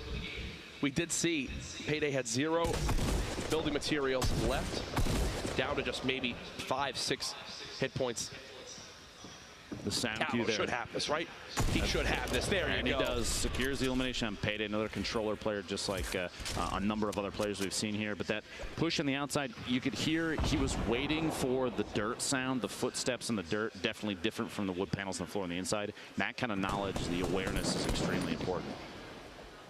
Sloth looking for shots down at the number of players in the residential side of Retail Row. Pretty common drop for a lot of players at home and native land here. But he's almost caught off guard with the shots up top, but returns fire almost instantly and lasers Ultra down from the top of that building. And look at what he's got already. The healing, Chug Jug, minis.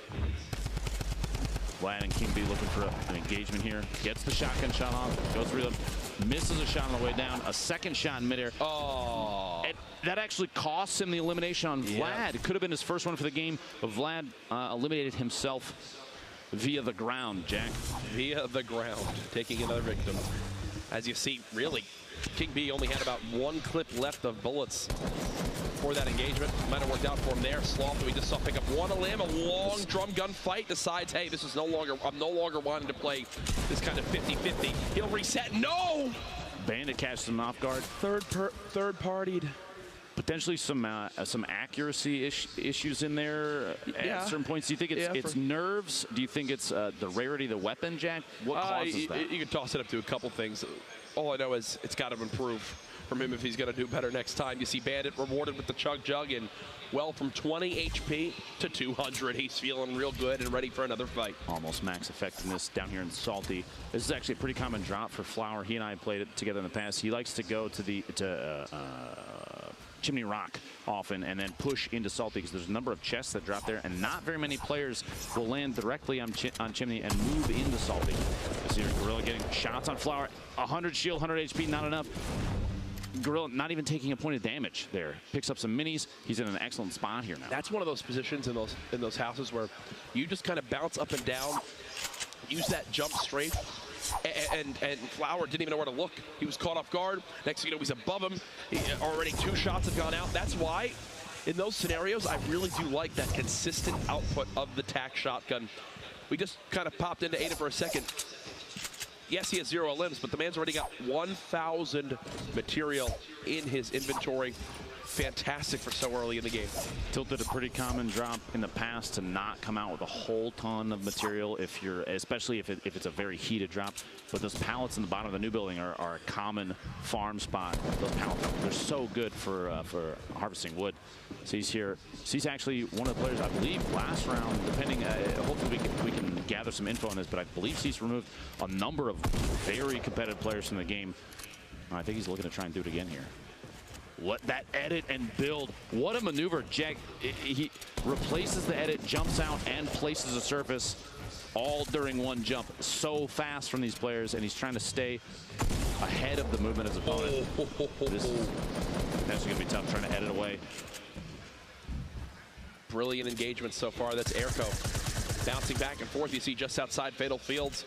What an elim this could be. This would be his first one of this game 3. Remember, we are just playing 4 games in these late night qualifiers, so you get to the point where people are gonna have to make some desperate plays if they want to get on the board. Grenades coming on in. Cease again immediately reacts and responds accordingly. Edits coming in from either side. Love the focus on this fight right now. More grenades being thrown. Cease deciding to play this low ground, falling on down as Airco continuing to listen, try to spot where Cease could be. So on the top right corner, basically a wide angle shot of the engagement as it happens. The spectate tools, Jack, for this are incredible. Oh yeah, absolutely. We're getting angles that we have not gotten in the past, something like this. But a cut over to Nazgul versus Bizzle. Bizzle, as we said before, very common to see him put up big numbers, and Nazgul catches the raw end of that long-range TAC shotgun shot and gets the elimination. So back over here to Cease. What a spray down. Airco getting eliminated during an aggressive push up the ramp. But they met face to face, and that SMG, it'll just tear you up. That was kind of his last ditch effort right there, I believe, and unfortunately doesn't go his way. Here's a look at Grenadier Jake. Grenadier Jake, sorry.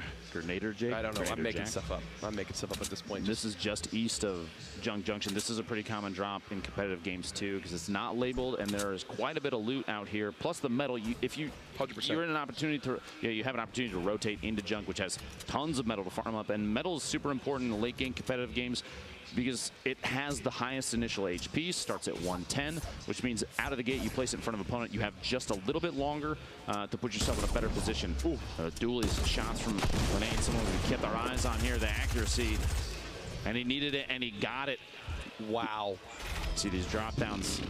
That is a very, that's a common tactic from competitive players. They'll put the walls during a fall. Common tactic from top level pro players. Yes. Not common from anybody else, as that's one of the tougher things to do in movement. Pacifist catching Gorilla off guard there. Back over to Jake. This metal gonna come in handy with that high initial HP, gets the shots and gets the elimination on Megalomaniac. They were stuck on top of each other, and Jake took advantage of it, even though he's at low resource. The low material count is kind of it's a cue for a lot of these players to either choose to push or maybe to back out, and Jake said now's the time to push. He's got 2 eliminations, puts him at the point where 1 more will get him a point. But right now there is only 1 player. C9 Bandit has 4 eliminations to his name. Low HP currently. I believe he's, based on what I'm seeing on the board in front of us, trying to pop a medkit to push his health all the way up. But 1 more elimination will get him 2 points for this game. He's the only one right now with any elimination points. Crashy bouncing around, trying to chase his limb in the storm, and he's doing this. Oh my gosh, and you see the frustration. So here's why he does that. You're thinking, no, why are you pushing into the storm? It's because he already had 2 elims. He basically went for it all, pushed on in, tried to secure that third elim to get 1 point. Kevy greets him as he opens the door with a shotgun, and well, unfortunately for Crashy there, Kevy comes out on top. A moment ago, Bandit, actually our top elimination player, was just eliminated himself. Here's the look. Loomsy versus Aiden, back and tilted. And Aiden actually gets caught off guard. Goes out game 3 with 0 elims. What you have to remember, folks, it doesn't really matter because he's guaranteed, I would say at this point, to make it all the way to the grand finals on Monday. I don't think we've seen any emotion from him thus far, win or lose, to be honest with you. He showed more motion golfing to a golf hole that wasn't even there on the mini golf course. Then when he was eliminated there, shows his thought process. Talking about earlier, Bandit, the most eliminations and not even alive anymore. Boyer now securing 3 eliminations, full HP, full shield, which puts him with +1 point based on elimination count, and he's the only other player right now with 3 or more. See all the epic rarity weapons there in the weapons tab. I love that. Multiple epic assault rifles, multiple double-barrel shotguns. Spades, you see, actually jumps as he gets hit there. Was not expecting it. Looking for potential pyramid, doesn't actually get it. Trying to build again for the high ground. I think he's secured that for the moment, but again, quick little edit actions from both sides, ramping above his opponent, trying to match these builds, trying to keep above. Gets chunked again by the shotgun. It's looking more and more like this is an unwinnable battle. Unless he can go for the quick reset, can't get the shot off in time. Still these edits, trying to match his opponent's build. Does get a tag there, not too much damage though, as he'll just reset and probably pop some minis. No, he's going to keep going. Still pushing. This is aggressive gameplay. Spades almost getting pyramided out there. Catches a shot on his opponent who's trying to drop down. Now he's got to go for it. Now he's got to rush this fight. He still has multiple remote explosives, if that's maybe the outlet he wants to take, but Spades slowly dropping down, and no! Spades. No! It's actually going to cost Joystick an elimination. Spades died of his own volition there as the structure was going down, which, I mean, Joystick right now at 0 elims, even getting to just 1 for tiebreakers would have been fantastic. He's still alive though. He has quite a bit of healing. He can buffer up against anybody that happens to push right now. You see the vending machine. Some players hopefully taking advantage of those. There's a med kit available in there as it was rotating through, but hopefully Joystick saw it, because if he didn't, he's missing out on another 69 HP. Getting to 150 could be key. He needs mats before he can even do anything with it. He only had 45 medals, so can't even purchase it yet. We'll see an update later on how that all plays on out. Kevy earlier on got that shotgun limb just on the edge of the zone, continuing to watch his back. Is that C9's Shizzy? Okay, that is. He's going to fall on down. The fall damage and the shot from Kevy coming together and putting him in a pretty rough spot. Plus the zone's moving in, so he can't really take a breather right now. He does have 10 bandages, but he might not have time to use them. Oh, that's not going to help either. Takes even more damage. Kevy takes advantage of it, secures the elim. That puts Kevy here at 3 eliminations. That's +1 point. And he's sitting pretty with healing. He's got an excellent loadout. That's a gold AR, the drum gun, it's blue, and a purple heavy shotgun. A lot of players would kill to have that setup. Oh, I think this is done for Asteria.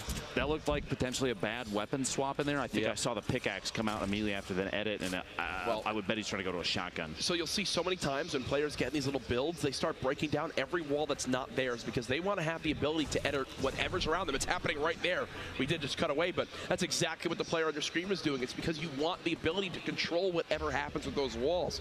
Unfortunately for Asteria, he was in that 1-by-1, but the player who was pushing him got control of the wall, had the ability to edit it, and Asteria had no quick answer. Bottom right there, third-party shots coming there from last season. Excellent position. Looking over Lazy Links on the map there for a second, you saw a lot of players getting pushed in there from the east and southeast side. Even Loot Lake right now is going to be, there's going to be a lot of action there. As you see here, we cut across here. Look at the number of players built up in basically little boxes around each other. Backboarding behind Ranger. No fall damage, no explosive damage, but Ranger brought down from above, fighting underneath. Siege just got nailed by remote explosives.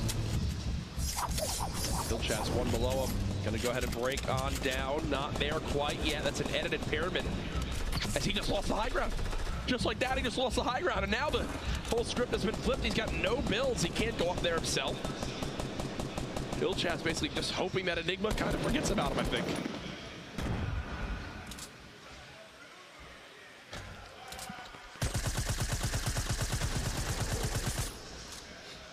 If you're wondering, you know, why is he using an SMG there? It's because he's trying to break through that wall because he's low on AR ammo. This is actually, well, you're going to see in a second who does lose this fight. Vide versus Myth. There goes TSM Myth to Vide. Vide immediately got shot afterwards. I'll try and check to see if the elimination happened on him, but Myth is a name that we've been watching for to show up a little more often than feed, and it hasn't happened too much yet, but these qualifiers aren't over yet. We've seen players come from even just the last game and drop a big elimination count, get high placement, and secure a spot in the grand finals in the final day. Enigma just peeking from up top.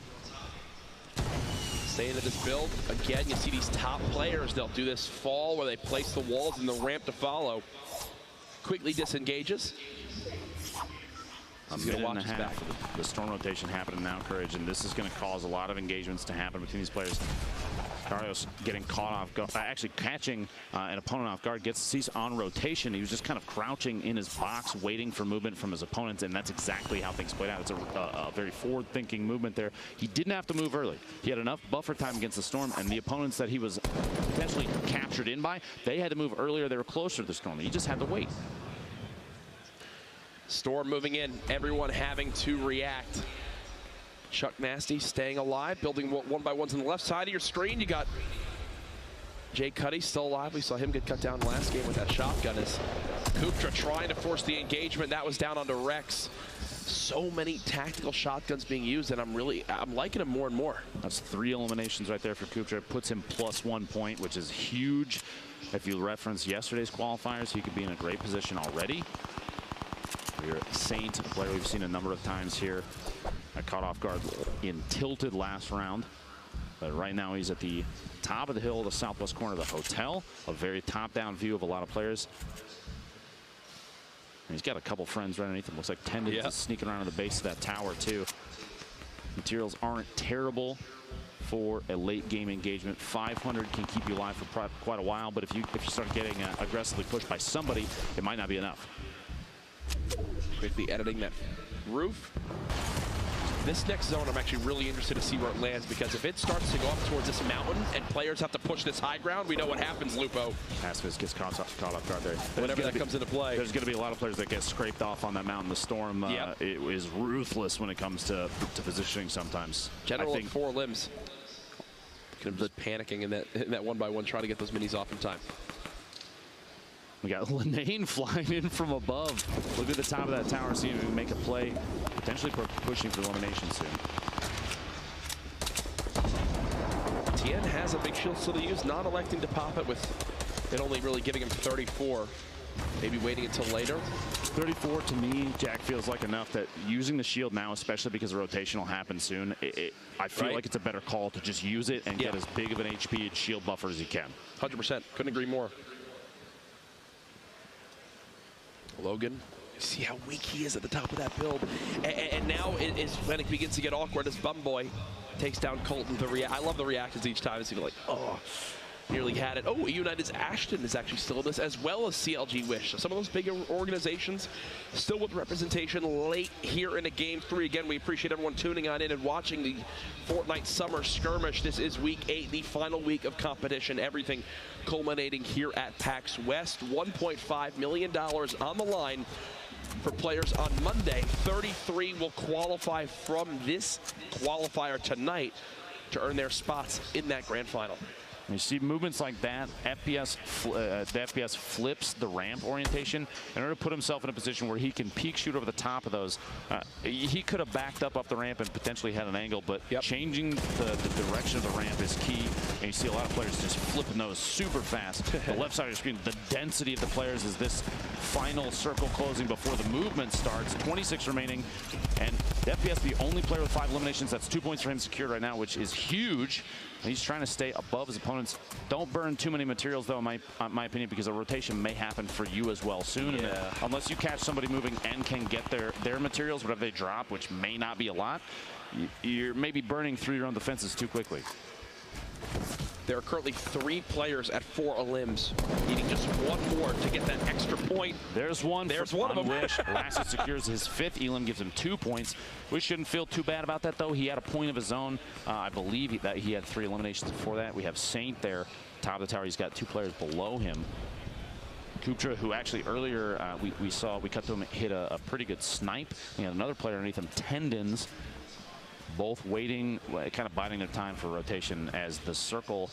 This isn't terrible, but the players at the top of the mountain, they're going to have to move in a little bit. This is the structure in your top right that you see all 3 of these players. As Saints looking down, trying to catch somebody on rotation. This is Lassius pushing the side of his elimination just before which. That's how Lassius got to 4. Jeez, an entire AR clip with that little ammo. There you go. Catches Ash on the outside of the rotation. You know those moments in Fortnite where you're like, okay, all right, I'm through his shields. Come on, he's got to be at least a little bit weak, right? A little bit weak. No, he had to fight for every bit of HP. 200 health gets shredded on down there by the AR. It's actually that package is extremely close to Kuptra. Potentially an opportunity to push for it. Kuptra looking like he's just underneath 100 HP. A body shot from a bolt action will take him out. A well-placed shotgun shot can take him out. Maybe going for that. It's been about a minute and 18 seconds from that last elim. Finally, the FPS got one onto Ilchaz, who we actually referenced earlier, didn't have many materials, was in an awkward spot, just sitting at the top of that build. Does finally drop. Here comes another zone move. I believe Satan left to go maybe down the mountain a little bit, just or no, play the high ground? Okay. Just a tiny bit. Now, I would stay as high as possible. It's low enough that you're not panicking about fall damage, but there's a chance that after the circle closes, if he's got the forethought for it, the circle might move south, but it doesn't really matter either way. Look at his ammo pool. 33 small rounds, 8 shotgun shots, and 12 medium ammo, 2 impulses, a launch pad. He's scrounging ammo. Even these taps, these little one-off shots, might be a little too wasteful. He's got to really think about every bit counts. Forced engagements are going to happen, and you need every single one of those shots. Lassius now with 6 elims. Can he get this med kit off in time? If he does, he's in a brilliant spot to keep on playing aggressive. There it is, back up to 150 HP. He is quite far from that next zone. And Lupo, this is what we were worried about, that next zone the mountain. It's going to scrape a lot of players off on the east side as they have to push across, especially the ones that are furthest from the zone. Now, the FPS, he was eliminated earlier with 6 elims of his own, fell 1 short of the 7 for the +3. Lassius is at 6 eliminations and is still alive at 150. He could secure that 7th elim and get 3 points of his own right now. 100%. Now's the time for some of these players to rotate. Jay Cuddy very, very low. We have a stack of players here. What's the play here, Jack? How do you wait? You have 14 seconds before you have to move. Ooh. The wall goes down just as the rocket connects, and look at Severi's health now. 14 HP. Edit comes in. He's just going to have to go for it. I don't think he has time to heal. Marksman's still alive. There's another rocket. That was a Marksman, and the frustration as he rips off the headset. Here you go. Everyone moving in. Marksman getting cut down. He'll place the bounce pad to try to move on through. Everyone's got eyes on him. There he goes. 7th elimination for Lassius. 7. He's done his job. He's done his job. Even if he drops now, he's done his job. He made it into top 10. He got the 7 elims, and there's the people now dropping to the zone. Can Cuddy make it on through? I believe he will. There's 3 players left. Saint's still alive here, very high up, but look at his ammo. Courage, look at his ammo. 4 small shots and 7 shots. You're running on nothing, Saint. He might have to switch and pickaxe somebody to try and win this thing if he's not lucky. Imagine if he actually won with the pickaxe. I'd be done. There's no bonus points for that, folks, but I feel like there should be. Someone get on it. Someone get on it. Oh, that's the awkward thing. It's not even like he can hope for the 3 elims. Here's Tendons with 0, so basically just playing for placement. He's already earned himself 2 points just by surviving to top 3. He's low on ammo too. He's not got a lot to work with either.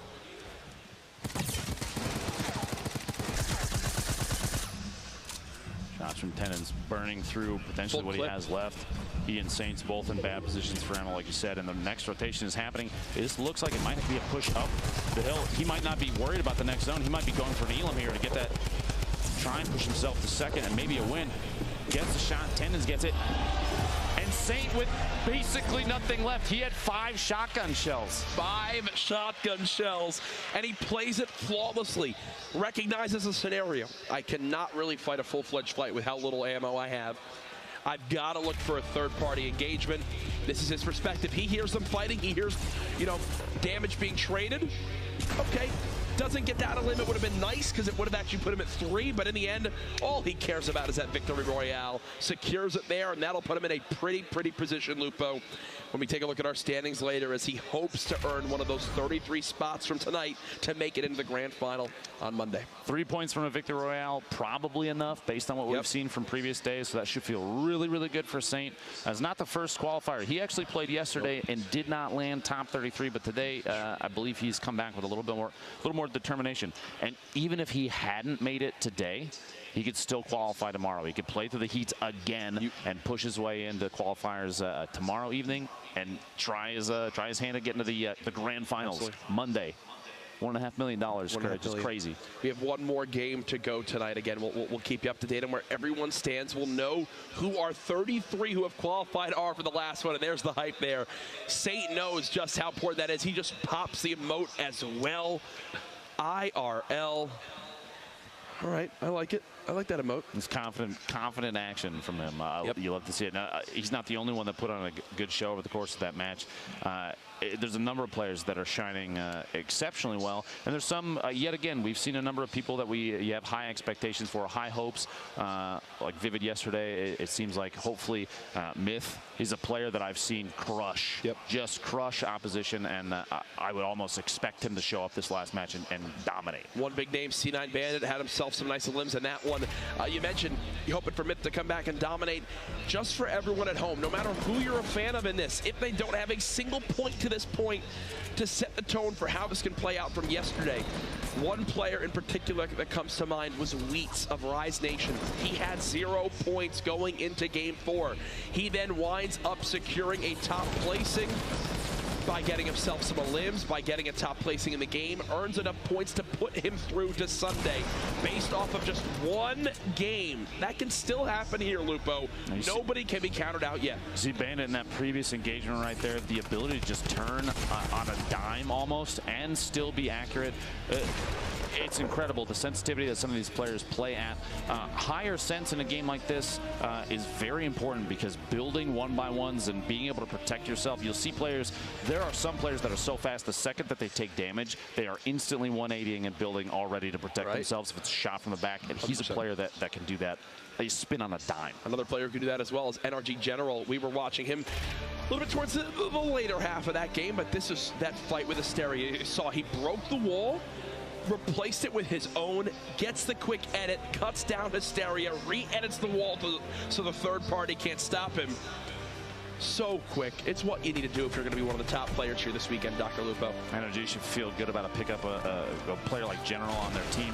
He's a very accurate player. See, they're even just barely peeking over the top of structures as he jumps, pulls a shotgun out, and lands the hit at just the right time. Crits, like 57 is enough to take a player out, especially when they spend a little bit of time in the storm. His positioning was perfect. No, it's nuts to see. And the double barrel shotgun can't be stressed enough, but they all did well. You saw our winner, pops the emote after Saint, someone who we've seen a lot in the Summer Skirmish at this point. He's been the dual partner of OPSCT. He's actually killed me multiple times outside Greasy Grove. So good to see him do quite well in these final moments. Again, can't stress enough that actually if he got that second elim there, that would have put him at 3 in total, but he's still happy to get that victory royale to earn himself those 3 points. This is a proof of maybe game efficiency. He used almost every single shot he had in his inventory, even the last 4 small rounds in his SMG to try and get that second to last elimination, like you said. using, literally emptying every magazine that he had to try and get as many points as possible. Nuts. And it's setting the stage for where we currently are. Who will come out on top? Who will be the top 33? Use that hashtag Summer Skirmish. Continue to give your predictions and thoughts. I believe we have ourselves the standings up to this point leading into the final game. Where is everyone at? I'm assuming Aiden's still up top, yes, but he's at 6 points. Boyer's right there with him, and he's actually jumped to 13 elims to this point as well. Boyer's somebody we actually haven't touched on too much before this. I did not even realize in the feed he's been racking up elims. He's at 13 of his own, tied for 6 total points, and he's not the only one. Linane, 6 total points, 10 eliminations, the double-digit elims right now. We still have a game left. And look at that, in 8th. I mentioned how one game can be enough. Saint with 2 elims in total and 3 points. That means that literally everything he's done up to this point tonight from that was one game. in that game 3. That means everyone that's out here, no, don't write anybody out. Yep. No one's done. Top 33 advance, and we have 1 game remaining. Everybody is still eligible. Anybody could advance here, and it's going to be impressive to see who's going to show up this last game. Jake right on the edge. You know, someone out there who's got quite the fan base. Maybe he can make it on through. You see Hysteria and 42nd there, yet to get a point, but that tiebreaker that comes into play. First, it's Victory Royales, number of Victory Royales, which obviously only 4 people can have. Second comes to total elims. Folks, we are just minutes away from the final game of the night. We'll go to a very brief break. When we come back, game number 4. Don't go anywhere.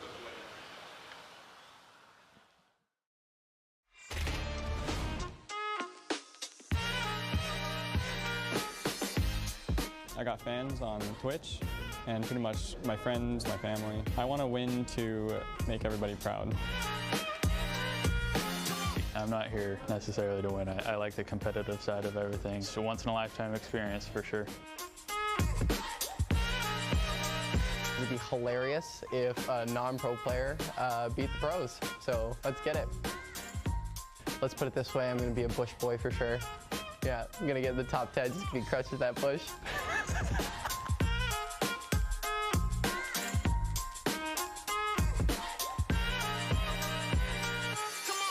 It feels good to show the world your talents and your passions. It makes me feel really good.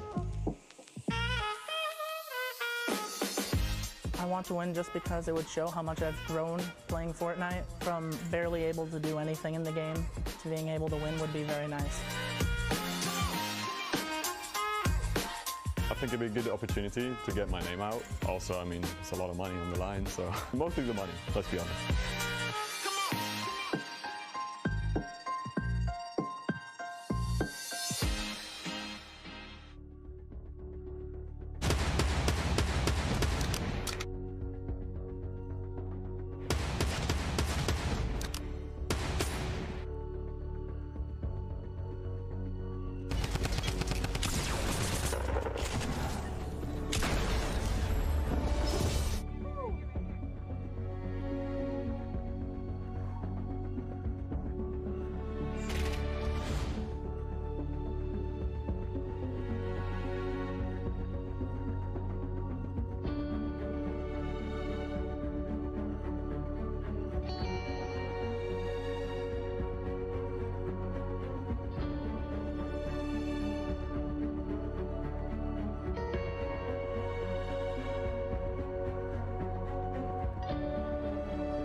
one more game to decide who our top 33 will be to make it on into the $1.5 million grand final on Monday.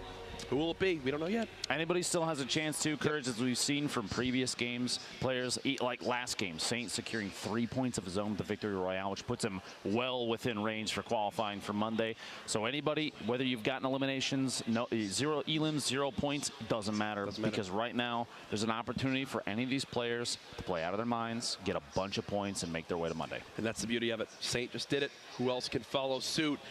What a fun week we've had so far. The best thing is we're only halfway done after this tonight. We still have qualifying number 3 tomorrow, and then the grand finals that everyone's looking so forward to on Monday. Here are your standings to this point after 3 games. Again, Aiden at the top, 15 elims, 6 total points. Boyer in a close second. Envy Lenane in third at 6 as well. Now you see here the top 33, Jack, on the list here make it into Monday's grand finals, and we do have 1 game left. So like we said, it's anybody's game. 2 points, 1 point. Looking down here towards 32nd, Double O Flower, a teammate of mine, and 33rd as well, making their way in. So anybody on this list, regardless of elimination and total point count, now's the time. You can take advantage of it. And a number of these players have elimination counts already, which for tiebreakers will put them high enough to make it in. It could happen. Can we give a quick shout out to Ghost, who have Aiden in first, Bizzle and Saf, I believe, also in the top 10 or 12. Quite well represented here this weekend. It's awesome to see one of these organizations stepping on into Fortnite, getting involved, and having a lot of success. So congratulations to them. Game 4 will be starting here momentarily. Final predictions. If you're a player, you're at 0 right now, do you change anything for Game 4? I feel like dipping in, kind of getting used to the situation and your environment. Act as if you're at home. It's gonna take you the extra mile, because being comfortable in the environment kind of means everything. I'm gonna be honest with you, Jack. I've watched Myth play a ton. He's an incredible player. He's scary fast at everything that he does. I would expect him to show up big this game. I've got it on him, honestly. Let's see how it all plays out. You know, the question is, who will join 72 Hours as our top player from the night? Last night it was 72 Hours. Who will be tonight? We actually put together a little piece about 72 Hours to learn more about him. Let's take a look.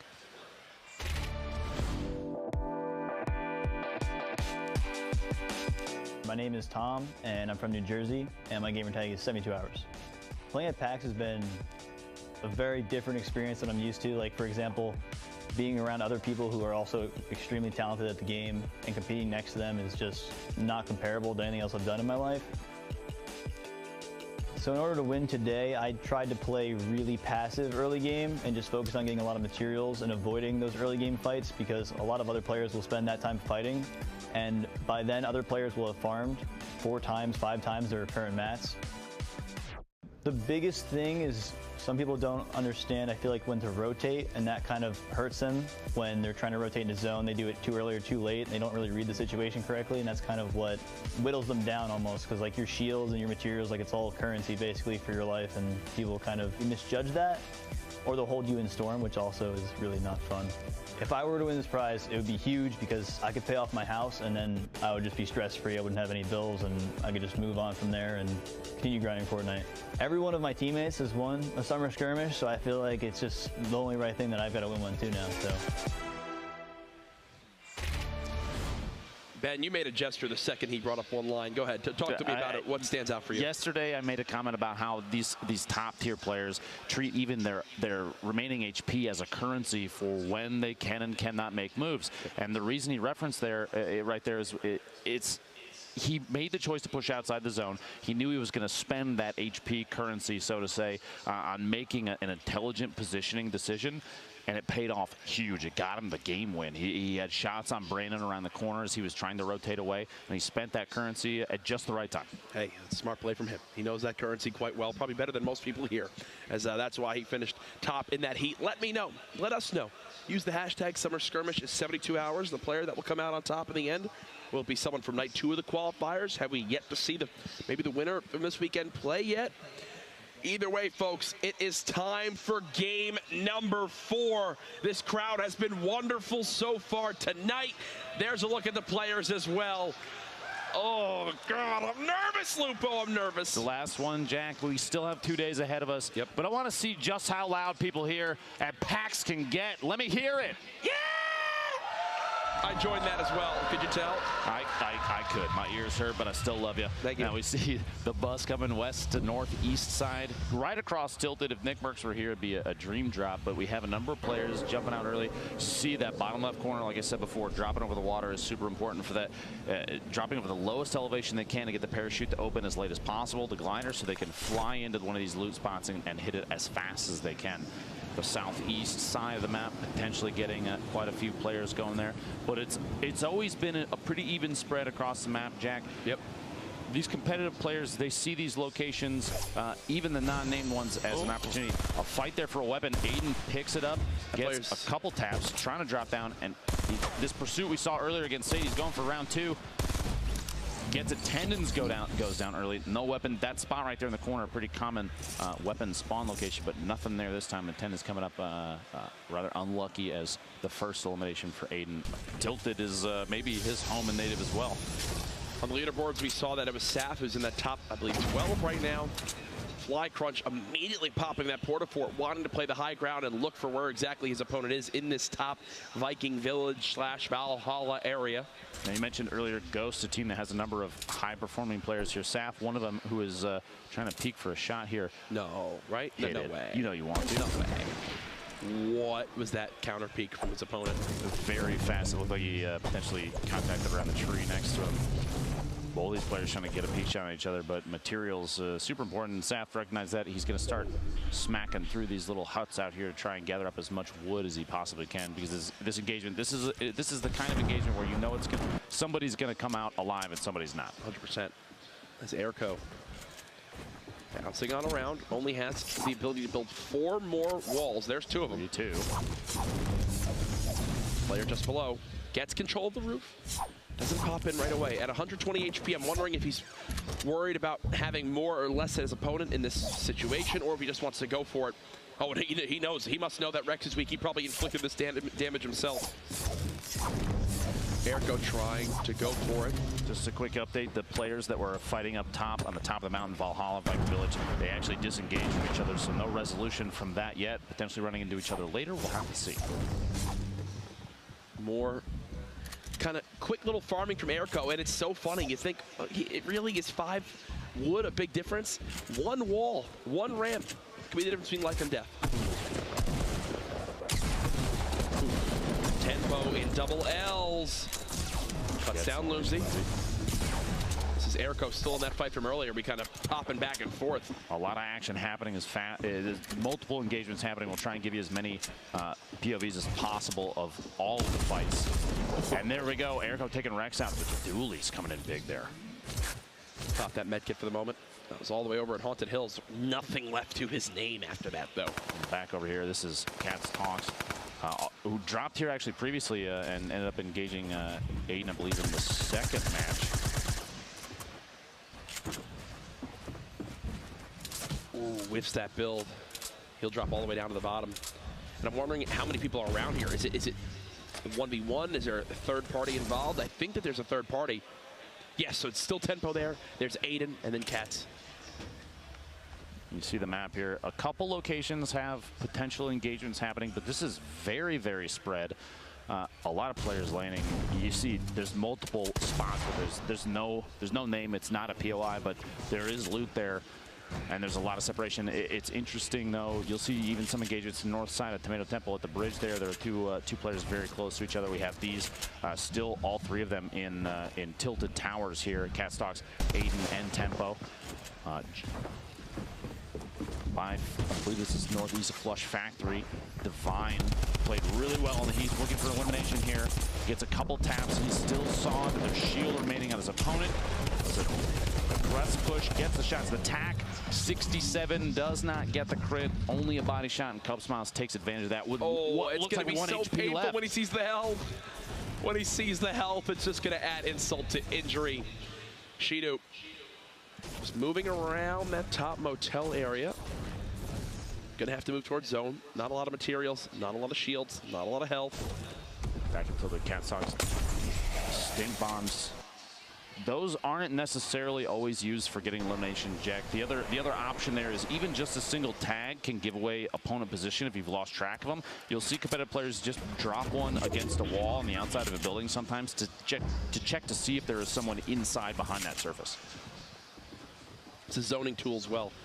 You throw that on in, you know, hey, there's no way he can push through this. Now, Velicoti doesn't necessarily have to take this engagement, Jack. That rift to go is so pivotal when depending on your position. Absolutely. And also in the engagement feed, we just saw Poach within a limb. Myth just got in a limb. Lenane also getting involved. Velu breaking on in. It's a dance party now as he's made it into the dance floor, peeking. Where is his opponent? Gets tagged that up for a little bit. Shields. Cup Smiles we saw was down to just 10 HP.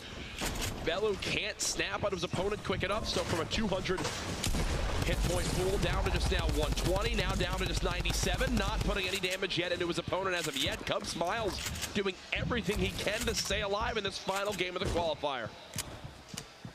If at any point Velicoti feels uneasy about this engagement, he can rift to go his way out of here in an instant, but it's looking like he's going for the fast edits. Velicoti might potentially be out of materials now. Oh my goodness, Cub Smiles found a way to medkit or bandage during all of that as well. A second straight engagement, Lupo, where he's dropped to under 30 health. Fall damage from the tree, got to be very careful around this. They're not super high, but every little bit of HP, that currency, as we were talking about before, counts. And Jay Cuddy, basically in a punching match against it's Myth, a build-off almost. Not a lot of ammunition, minus the shotgun here. He's going to have to make a play up close, potentially. Tons of materials, though. He's in a great position for materials. He's trying to go for basically a bludgeon or a place on one of these to get an edit, take advantage of it. Myth going for the shot. 15 HP left. He's got to stay above him. Get a peek shot with a shotgun is going to be key here. Goes for it on the drop down. The tree actually absorbing a lot of the damage. This was a replay from earlier. Myth's elimination earlier on King, but Myth goes down to Jay Cuddy. And that is the end of the event for TSM's Myth. We just lost Myth in that scenario. Jay Cuddy with the elim. We'll see if he can continue to push on through. Looking down at the scoreboard on our end, Animal at 3 elims so far. Another point this game. Gorilla also at 2, and Lenane with 2 elims as well. Aiden with 2 still in this game. You see the Poach actually just got his third unshot mass, which gives him 1 point moving into the next round. But Spades, Divine's teammate who we discussed earlier, these fast edits, Courage. That's 3 layers edited in what feels like a second. Yep. And you can catch an opponent off guard almost instantly with editing that fast. Now, Spades is actually out of material now. No more builds are available, and he's going to have to start taking shots. He's noticing now, and he's going to drop down. These materials just hanging out, waiting to be picked up, as well as some minis, a med kit, there's a campfire. Just spawn there? Like, how did that just happen? Okay, he's more than happy to take all that. Placed a phone call to Epic Games or something on that one. It didn't really, folks. Spades, that launch pad coming in key, choosing to just opt out of an engagement and push this across to retail, which, depending on where people dropped early in the game, may or may not still have loot in it. NRG General stuck in these trees. So many materials. Look at the inventory. Similar of a loadout to 72 Hours, where it's just going 2 weapons, 3 heals. Tristan versus General. Tristan strikes first blood with the damage. Now trying to swap. He misses the shots. The hip fire is in. And General had everything he could ever dream of, but unfortunately loses his first fight. And now Tristan is rewarded with basically everything you could need. Lenane, Kutra, and Crunch all in one little cluster. Lenane might be looking to third party, but it's not an issue yet. What a shot. Pops out from around the corner and whips the shotgun shot on Kutra. Gets the elimination there. Tatlo stopped the apples. I was wondering if he's going to. He is. He's actually going to stop and eat the apples. The launch pad from Dr. David. Maybe wants this fight. And I love this too, because if you're seeing an opponent eat apples, you're like, okay, this guy's got to be pretty low. Brilliant pyramids to block the build of his opponent. Will that give him the chance of the high ground? No, he butchers actually his turnaround with the ramp. A brutal word, Courage, but you're not wrong. And David's going to have to try and choose another trajectory. Do you still engage in this situation? Do you still engage like David's going for? I think you do. David's got 200 health. He's got minis and medkits, and he knew the last thing he saw was Tatlo eating apples. If you're eating apples, you're desperate. And there like you go. Said, It's a smart play. That's one where he even nodded his head. Yep. That actually was a third elimination. That literally, gets him a point. That's to put him at 3 limbs. He saw Tatlo eating apples. If you're eating apples, you're desperate. You go for it all. This was Vide up against Aiden. And GG, either way, Aiden put on a show earlier on, gave everyone a reason to cheer. A lot of strong talk from Aiden claiming 7 eliminations. I can appreciate the confidence. It doesn't matter how Game 3 and Game 4 turned out for him either way. He's gonna move forward to the finals on Monday. We still feel good about that. Now David, last we saw from him, he was building up on top of this house. Got the elim, now stuck inside. He's got Animal of all people pushing him. Back on over to Sketch, Kayun, and Bowman. Little 3-player fight. Everyone getting weak, and there's the double remote explosives. 1. How about a second? How about a second? Anyone else want to play? Yes, please. Bye, friend. Ooh. Sunk down through, basically phasing through, beat the build. He was faster than the build, dropped in on his opponent, and got that elimination. Oh, this is a really awesome fight. Tempo versus Animal. Tempo, a name that you've heard so much of from FaZe, a top pro player regarded and known widely across the community. Animal, more trying to build a name for himself in this whole kind of competitive scene. And right now with 5 elims this game, continuing to spread himself out for the rest of the pack. 39 players remaining. The circle has 30 seconds to close, and this is the opposite side entirely from what we've seen in the past. Is far east by Lonely Lodge. Animal right now the only player with 5 eliminations at 2 points, and we cut over to him going with these fast edits, pushing up top and trying to counter build against his opponent. To the triangles, you saw him trap his opponent in to try and stop it, and actually standing right next to him and catches Monster with a 140 I'm literally clapping. Shot. Beautifully done. Courage is actually clapping. A beautiful play, a lot of perfect decision making, and capping his opponent with the pyramids right on top of the ramps. Oh, and then he just ate a rocket from Tempo. I think this is Tempo he's fighting currently.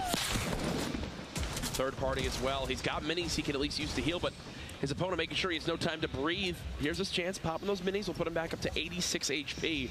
Still, the 1 rocket elims him. Will he launch pad out? Almost expecting a bouncer to bounce out of there. He's the traps to block a drop in from Animal. Intelligent play from Tempo. Goes for it, almost gets it, but Tempo reading ahead. Jeez, these edits. A third party potentially sniping in on Animal while they're in the middle. Animal Tempo in the middle of the fight. Tempo knows he's got a huge health advantage. Oh, he looks the build. Gets drops only it for shield 90. tags. Unbelievable accuracy from Animal. Gets a 47 and a 50 with the double barrel swaps and finishes the engagement. If you are Tempo, I'm wondering if he got caught with his build out still or something awkward, because if you get that floor on top, you cannot lose that fight. That's one that he needs to win 10 out of 10 times. Joystick might actually have the drop here. Does his opponent even know that? You see him jumping and spinning to look back, but he's just hiding behind the tent. He doesn't have to move. He doesn't have to engage. You got 38 seconds on this rotation now before the storm starts to push people in. Joystick, he kind of just waited it out. He didn't have to do a thing. That's gameplay looking for a top leaderboard position. He's going for this is going to be our highlights after the game. Joystick sneaking out of the zone.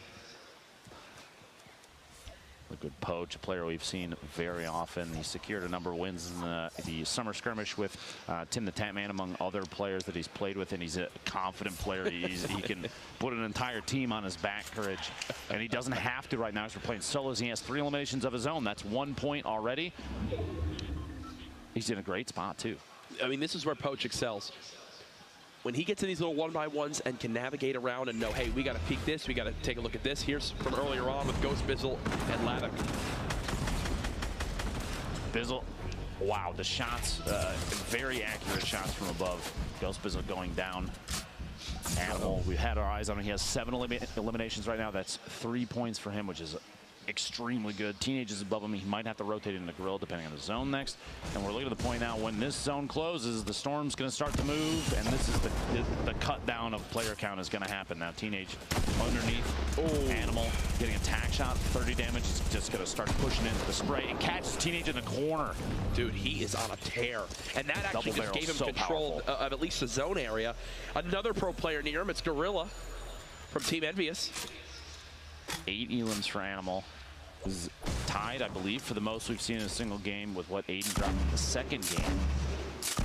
I mean, he's going for elim number 9. Look, he's not stopping. Here's the zone. You see a lot of players. Everybody pretty much already inside the next safe zone, but the positioning here, it's going to be key. Whether or not you have to move quite a bit for the zone or not. Gorilla just kind of staying. Animal, it's like he scared him with those explodes and now has made his move towards a safe zone. My apologies, I misspoke on which circle it was. We still have one more shrinking down before the movement starts. So 29 players at this point. 8 elims for Animal. He's going to have to start moving in, catch him off guard, get the shot. 70 plus. Still has minis. The opponent, you know, still potentially has shield. Didn't get the. There's a sound effect that happens, Jack, when the shield gets popped. It's one that a lot of these players have memorized. But look what this is doing. Shivzy had the health advantage. Now it's the other way around. But almost caught Animal tried to greed the big shield, and just like that, he's down to just 52 HP, and full panic is set on in.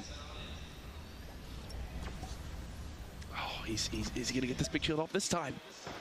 Nope, Shivzy will not be able to strike. He's actually using this time to pop bandages himself, so Animal will have the health advantage. And Shivzy knows this, which is why he's backing on up. Here's your leaderboard. Animal literally doubled the next closest elimination count from Bowman SC, which is crazy. The number of eliminations that Animal has secured. Gorilla and Poach, as well as Vide, all 3+ eliminations. It's a single point for each of them. You see down C9 Shivzy and the rest of the board sitting just underneath 3 elims for a point. Ooh, and Animal actually still has a launch pad still. And I like this from Animal. Putting that launch pad in his first slot, making sure he can use it in a panic moment, right? Second, he needs to get out of somewhere. It's not on his other trap or anything like that. It's just immediately right on his quick swap. He didn't get any mats from that. God of Rage didn't pick up any mats. Oh, he still can't build a single wall. 54 seconds, and look at the what once had a number of trailers and such here for metal farming is completely empty and just filled with opponents now. I don't think you can really farm those Courage for resources or materials like you might expect to be able to. And players are going to find out real quick. Everybody else is hiding around in here. A lot of people are building up their little 1x1s, and this is the up-close gameplay. That semi-auto snipe. Girl's got 125 shots, heavy ammo for that thing, but he probably won't even use any of them. Dancing around. Look at all these walls he controls. 26 players still in this game. 10 seconds until the zone closes. Joystick, who we saw playing a game of cat and mouse earlier, seems to be in a similar scenario. As we're fighting all around Retail Row, just outside Retail.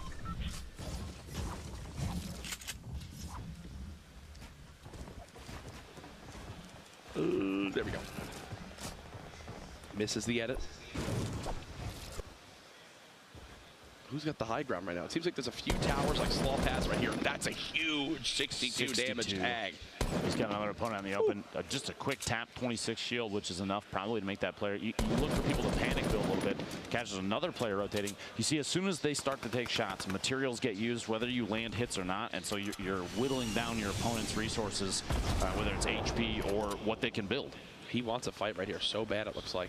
I mean, yes, he's moving to the zone, but he's got to claim this wall to the right.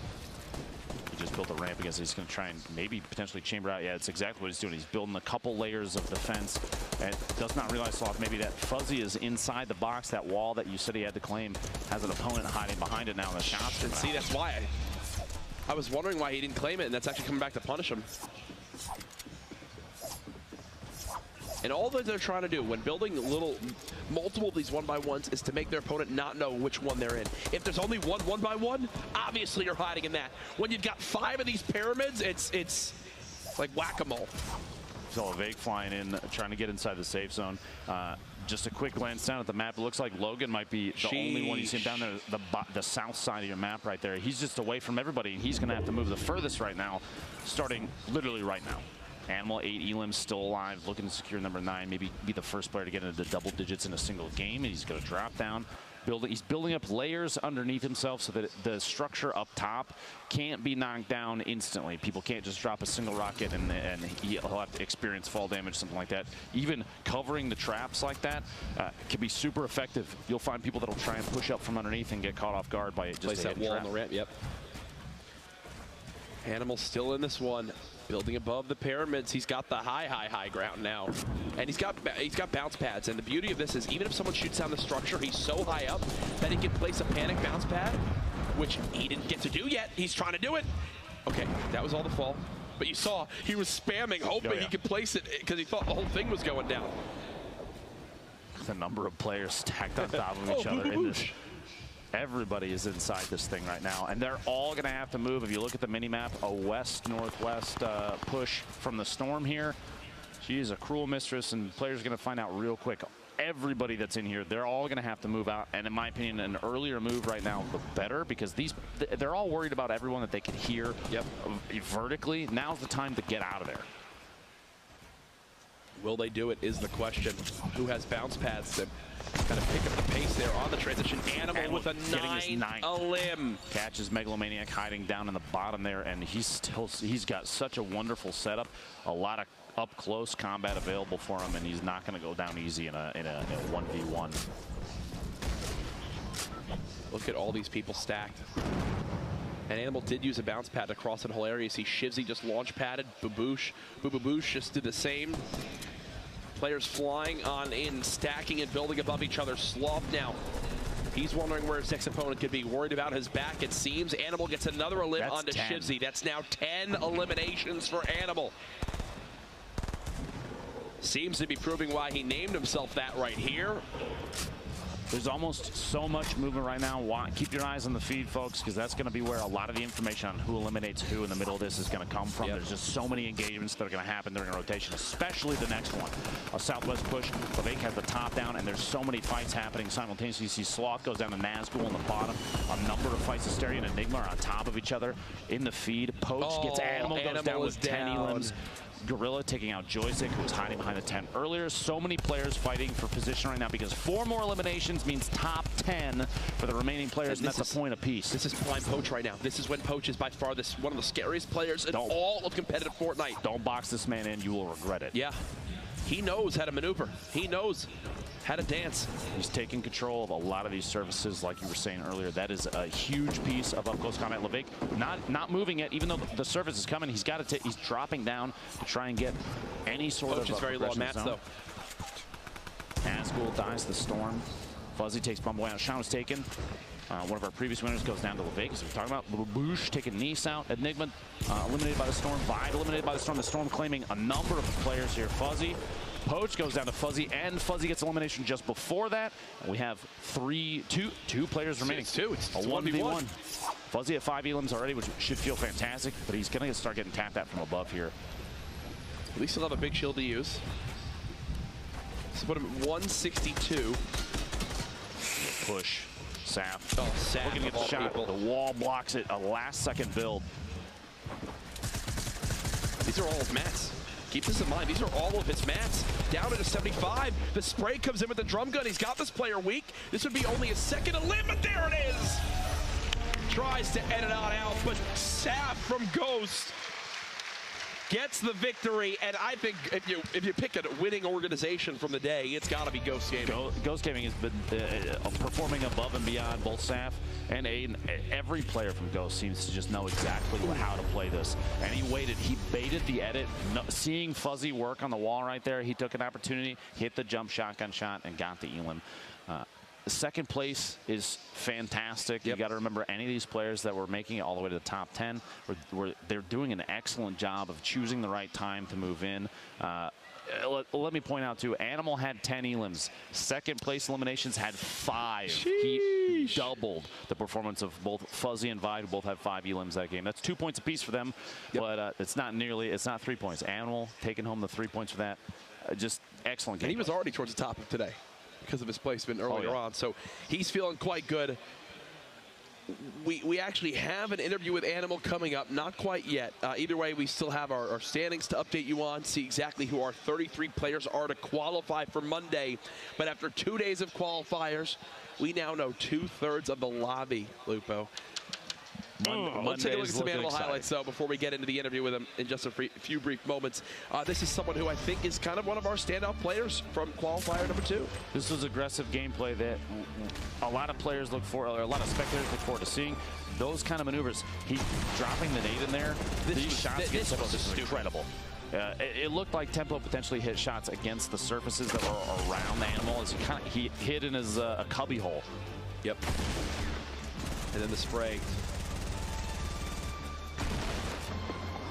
This was when he knew, hey, I'm going to keep the pressure on. Takes out the Splodes. Catches Megalomaniac off guard. 10 elims in a lobby this stacked. 10 elims is good in a normal game, in a normal just pub. 10 elims in a closed lobby like this, pretty nuts. And I'm pretty sure we actually already have him ready to go with Zeke on the floor.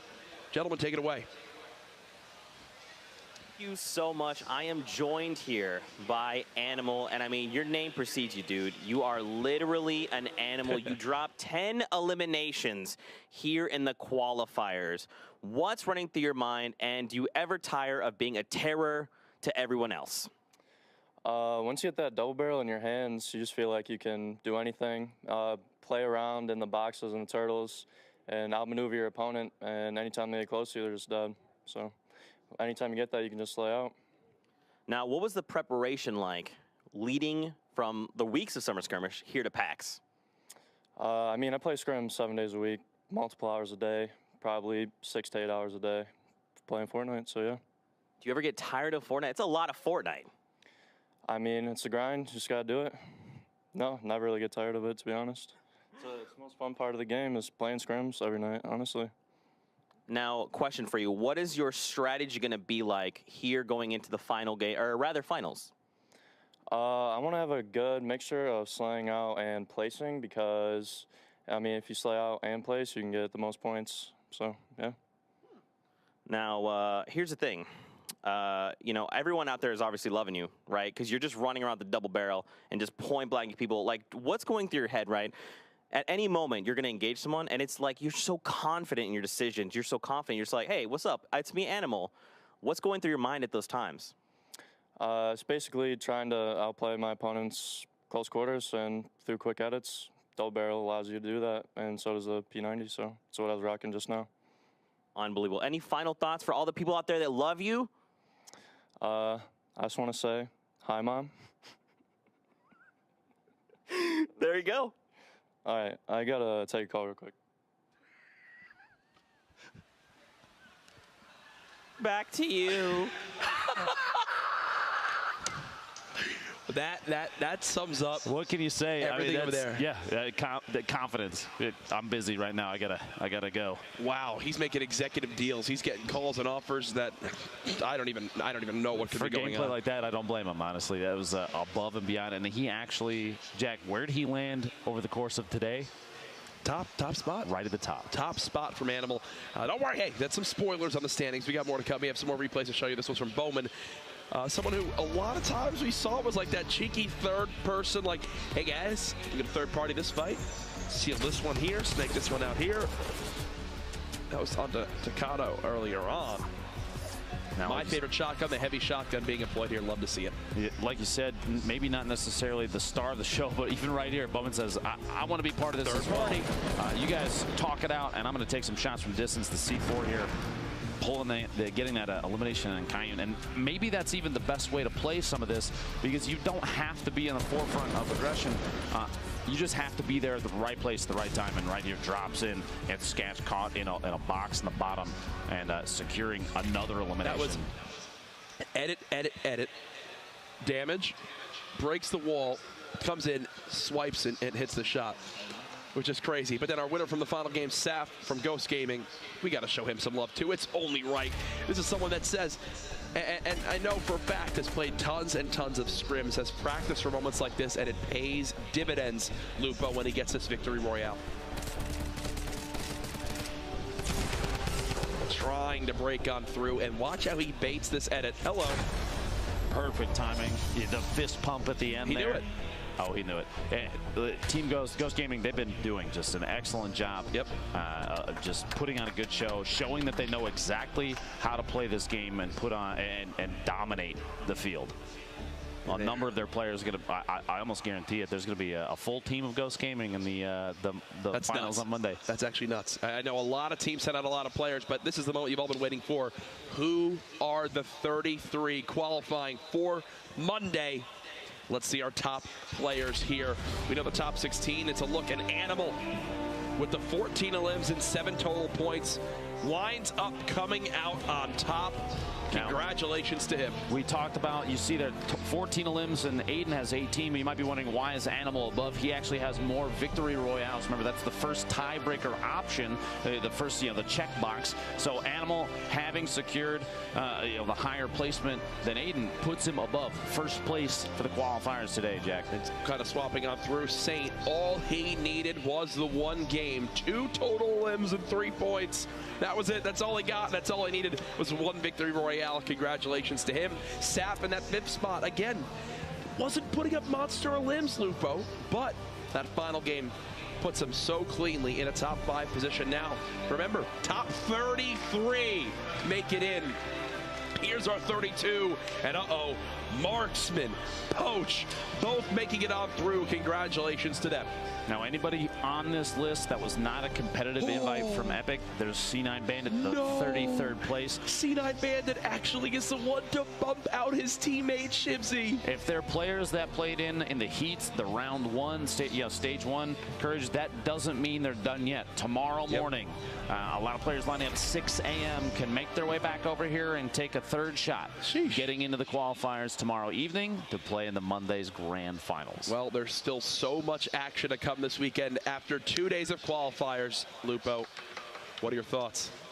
Everything so far from the last 2 days have been just wonderful, and we saw both controller and mouse and keyboard gameplay that was incredibly impressive. We've seen more aggressive gameplay than I think I've ever seen in competitive matches with this format, and I love seeing that. People here have been extremely excited, and we have 2 days left, Courage. We're just getting started, baby. We're having some fun here again. This is the Summer Skirmish, the final weekend. 8 weeks of competition, $8 million across the weeks, 1.5 of it this weekend alone. For Dr. Lupo, myself, and the rest of the production team, thank you so much for watching. We'll see you guys again tomorrow, 6 p.m. PST. More action to come. See you there. Oh! Oh!